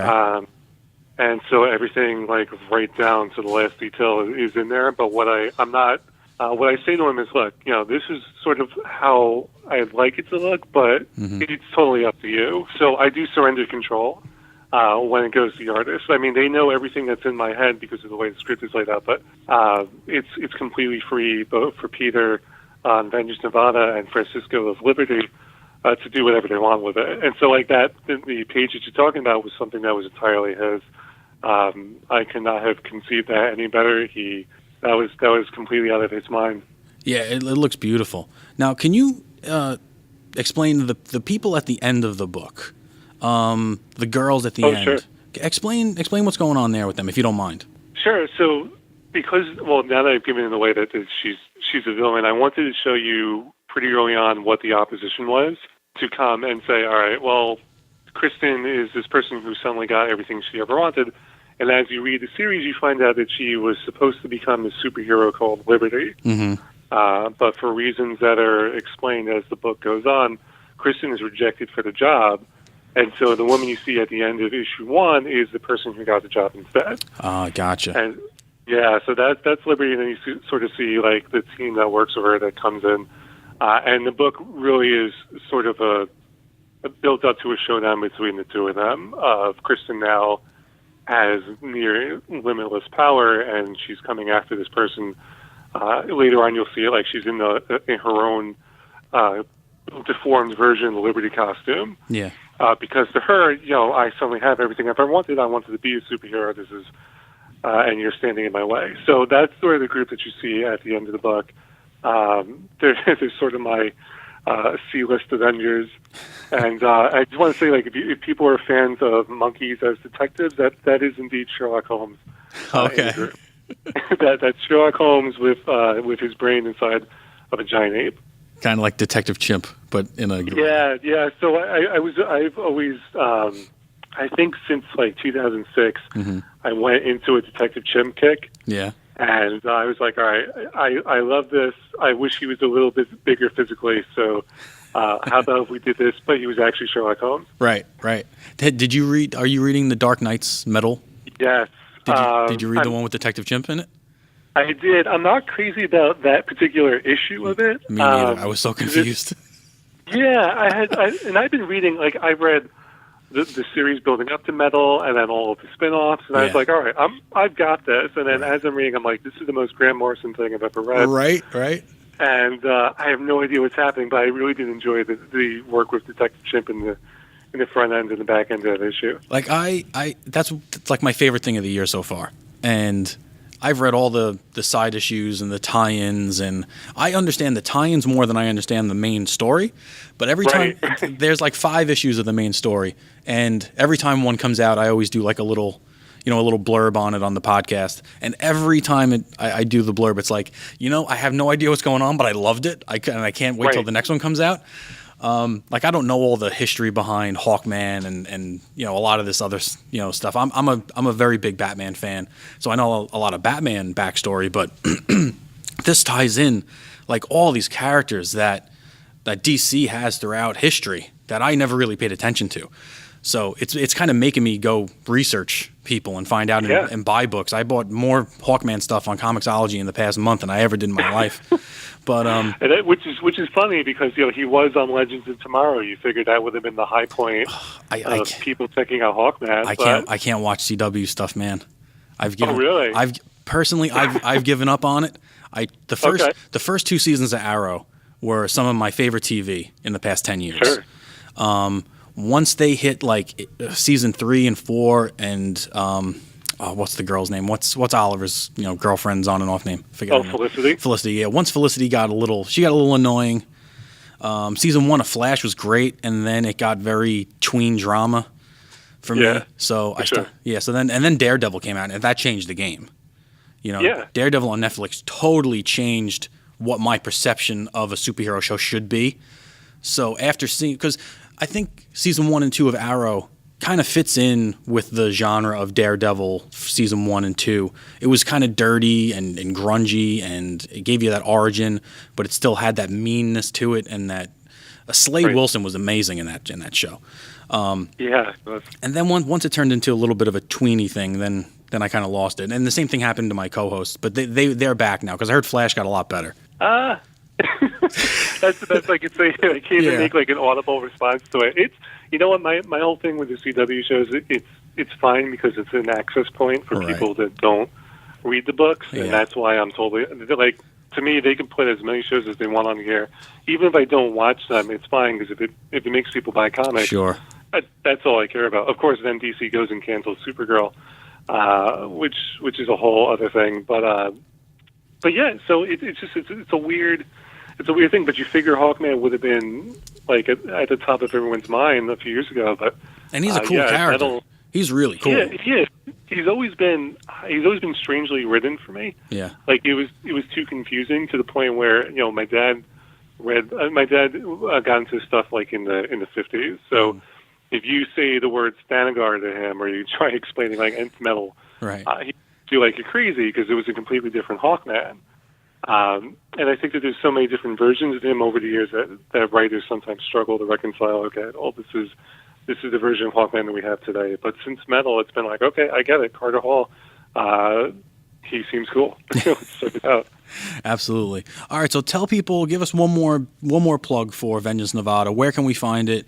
How do we get to see you on social media and things like that? And where can people buy the book? Sure. So Vengeance Nevada right now is available on Comixology. It was released as a test run to see how people reacted to it. So far, the response has been good, so I will be printing it and doing the whole thing with Diamond later this year. But for right now, if you go to VengeanceNevada.com, you can buy it from Comixology. Or if for whatever reason you're outside the country and can't use Comixology, just text me, and I will send you the free PDF copy. And so my phone number is on BJMendelson.com. People can ring me 646-331-8341 for a free issue. I have you send it over, and I'm over on Twitter at BJ Mendelson. Very good, man. Thank you so much for taking the time out to talk to us. Yeah, thanks for having me. I really appreciate it. So there you go. There's my interview with BJ. He was a really, really nice guy. If you don't know what it is, you can't afford it. If you don't know what that's a ZJ, that's his cousin. That's BJ's cousin. Good old ZJ Mendelson. Sorry there, BJ. It's a Beer Fest joke. The art's really cool. He sends it out, as a lot of people do. They send it out to these artists that they don't necessarily know, but they know of their work. And it was very, very good. There was one page of it where there's, and I mentioned it in the interview, where there's like, the Grim Reaper. Mm-hmm. It's just a splash page of the Grim Reaper. It's really good artwork. So check that out. So, back to our books. Joe, did you read any books this week? I did. I read the new Spider-Man. With all the Alex Ross covers on it? Yeah, the Alex that was Ross a really covers. cool cover. That's the only reason to buy those books these days. So how was it? Sucked. Did it? Absolutely sucked. I have no idea what the hell's going on in the Spider-Man world. Yeah. So, it was a part 1. So, I'll give it a shot. Mm-hmm. And it's the Green Goblin. Mm-hmm. He's got someone held hostage. and then you turn to the next page and it's Spider-Man and Mary Jane making out on the couch. Yeah. And like they're back together. I bought the book. I didn't read it. It's mostly all Green Goblin. And who he's talking to. Yeah. It gets revealed on the last page. Okay. So I'm not going to spoil it for you. All right, thanks. But it was shitty. The only reason I bought it because the freaking cover art was so cool. Oh my god. And it was the first part of a new story. Right. So I was like, all right, I don't have to jump in the middle. I'll start from this one. Let me give it a shot. I haven't bought... Spider-Man's my favorite thing of all time, and I haven't bought a Spider-Man book in months. It's a super cool cover. Yeah. If anything, it's a cool cover. Yeah. It's an Alex Ross cover, so... All right. What else? Anything else? I bought the second issue of Silencer. Oh, so did I. haven't gotten to read it yet. This is the one I said had the worst art in the world in it, remember? The story wasn't bad. The art stinks. John Romita Jr., step up your game. Yeah. That's it. That's all I've really read. I actually braved the snow yesterday and went out and bought new books. So did I. At the comic book store. My comic book guy was like, Steve, you're a man. Thank you for coming in because you're a real man. I was like, oh, thanks, man. No one really tells me that. Mike definitely doesn't tell me that. Now can I buy my toys, Tells me I'm a sissy all the time. I'm almost done with my Booster Gold trade paperback. Okay. Loving this book. Absolutely loving it. So what's happening is someone's going back in time to try to stop the Justice League members from being born. Right. So someone went back in the first issue to stop Hal Jordan from being a Green Lantern. In the second issue, someone went back in time to stop Clark Kent's great-great-grandfather on Earth. So right. Pa Kent's dad. Right? Someone went back in time to stop Pa Kent's dad from being born so that Pa Kent would never be born and that the Kents would never find him. P-A or P-A-W? Pa. P-A-U. P-A. Then they saved the Flash. Somebody tried stopping the Flash from becoming the Flash by putting a lightning rod on top of the chem lab so that the lab wouldn't get struck by lightning. The lightning rod would absorb the lightning so that he wouldn't get... That sounds so, like, smart. Right, it does, right? It sounds really smart. So it's a good book. I would check it out. Then you got Detective Comics, 974, 975. Batwoman. I don't know if I should spoil this, but a major player in the Batman universe dies. I'm not going to read it, but... Clayface is dead. Officially, there's no more Clayface. And Batwoman... They just turn on the water, then he just melt? Batwoman shot him through the head with a special bullet. I thought he was a good guy. He's in the Bat family, and Batman is rehabilitating him. Uh-huh.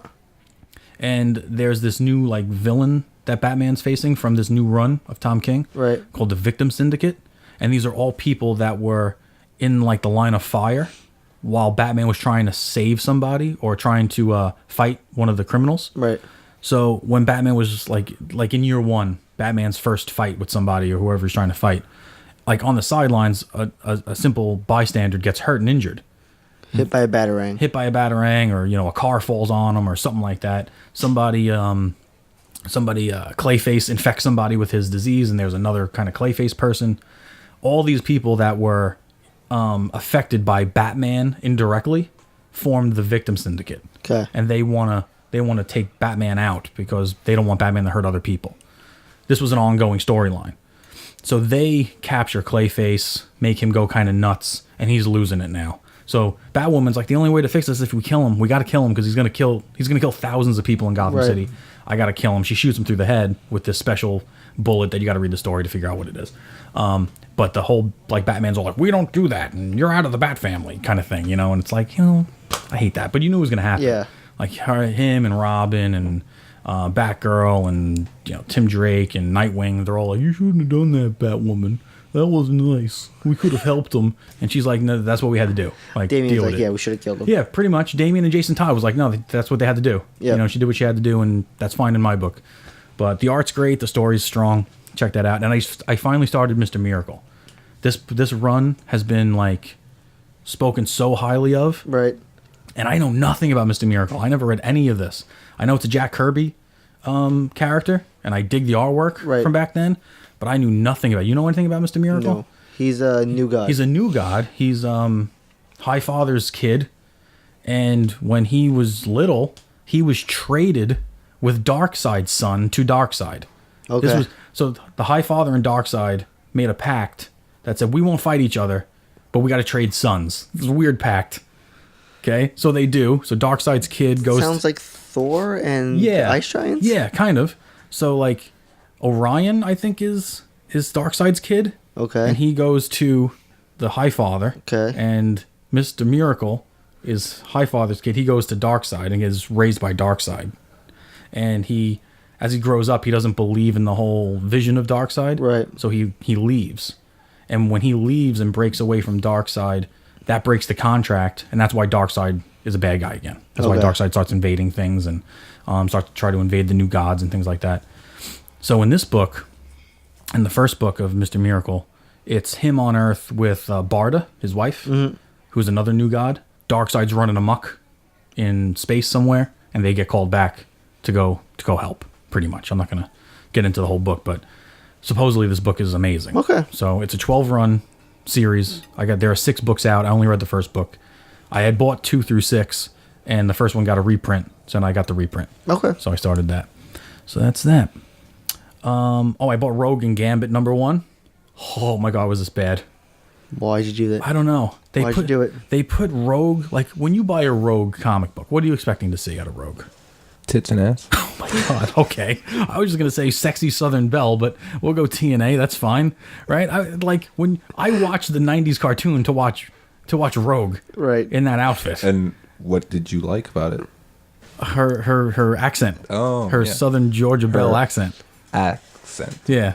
And they got her in like this 70s, like, I don't even know what it is. It's like it's pants. Right. Like if you've seen if you ever saw Mad Men, you've definitely seen this outfit. It's like, it's pants with this like kind of skirt that goes like mid-thigh. It's like a skirt dress. Right. That goes like mid-thigh, no sleeves. Okay. You've seen it. It's like lime green. It's terrible. Sounds familiar. It's not good. It's not a good look. And Gambit looks exactly like the 90s cartoon, which I don't get. Like, you kept him the same, but you changed her. Is it like a podcast co-host shirt? You know what? It might be like a podcast co-host shirt. Why don't you tell people about that? We'll Because get you to never that did. Social shit time? yeah. Okay. Well, let's get right into social shit time anyway, because it's my favorite segment. It's time once again for your favorite segment. What time is it? Social shit time! All right.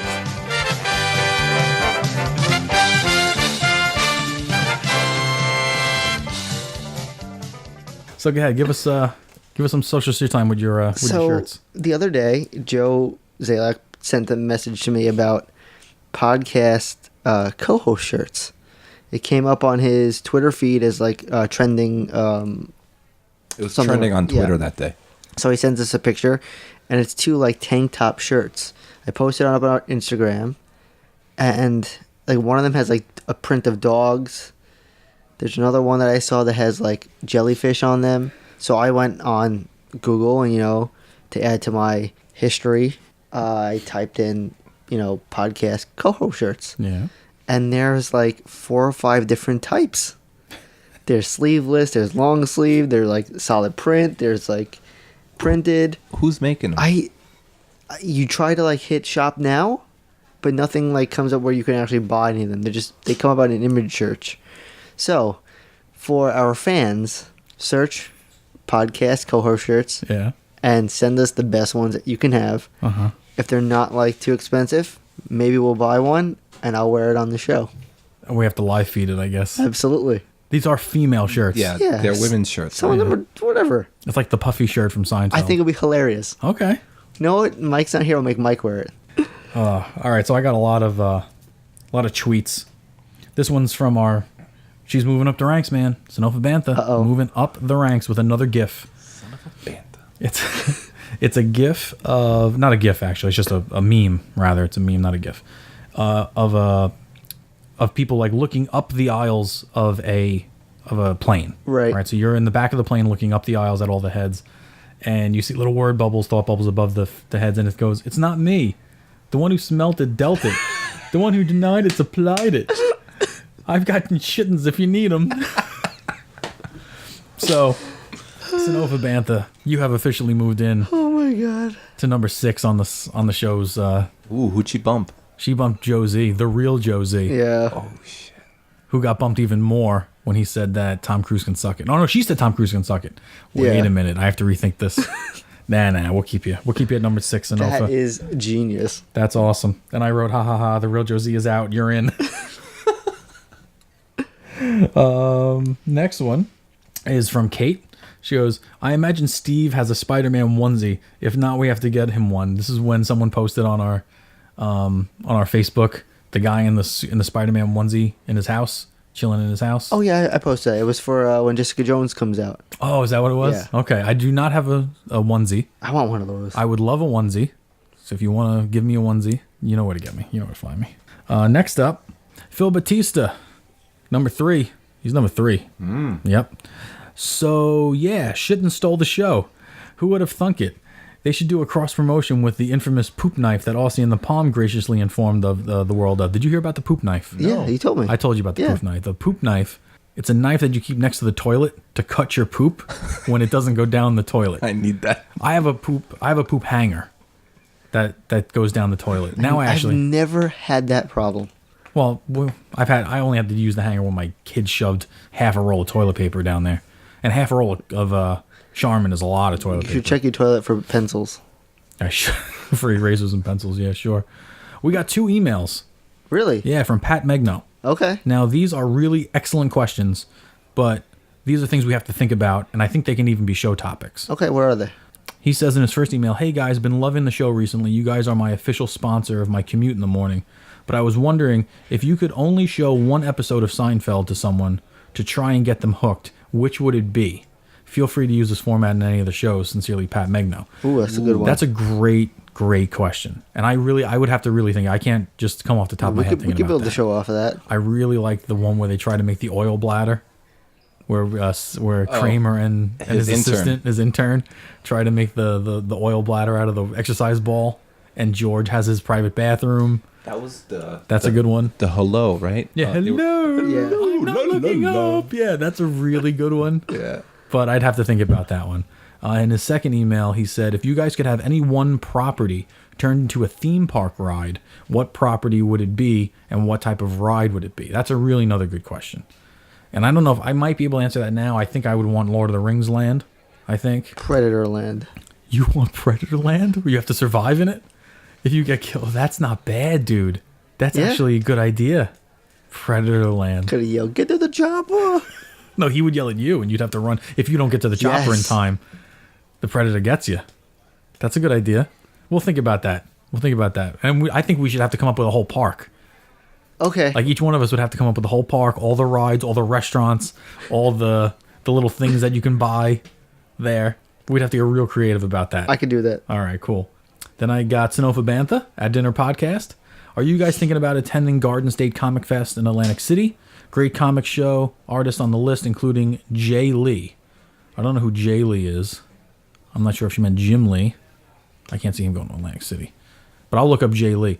You want to go to Atlantic City? Yeah, why not? And that's it. That's all I got for social shit time. I got another thing I want our fans to do. Okay. And I want you guys to give me an answer right now, too. Oh, boy. So I came across this picture on Facebook.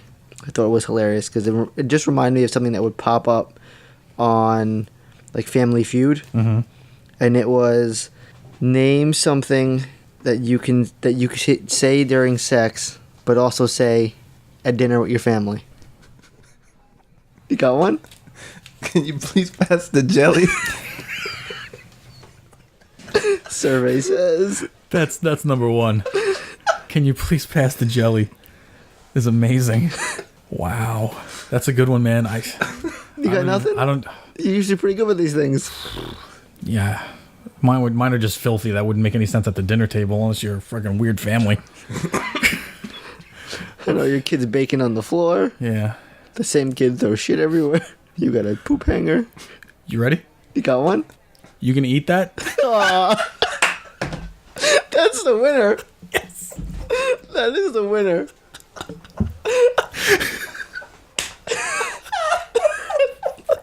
And on that note, join the conversation on Facebook.com/Dinner and a Podcast. Check out our Instagram and our Twitter at Dinner and a Podcast. Email us any questions and comments at dinnerandpodcast@gmail.com. Big thanks to Andrew Brookes for the amazing artwork that he does and the amazing animations that he makes for our YouTube channel. Check those out by searching Dinner and a Podcast on YouTube and see Andrew's other work by visiting AndrewBrookesPortfolio.com. Alejandro Rosado makes us our great artwork. You can follow him on Twitter and Instagram at AleroArt. Will Shelton for our awesome theme song. Follow him on SoundCloud at William_Shelton. And lastly, a big thanks to Tony Wolf. who's the voice you hear on all the bumpers during the show. Follow him at Tony Wolfness on Twitter and on Instagram. And until next week, I'm Steve. I'm Joe. I'm not Mike. Suck it, Sale. Are you going to eat that?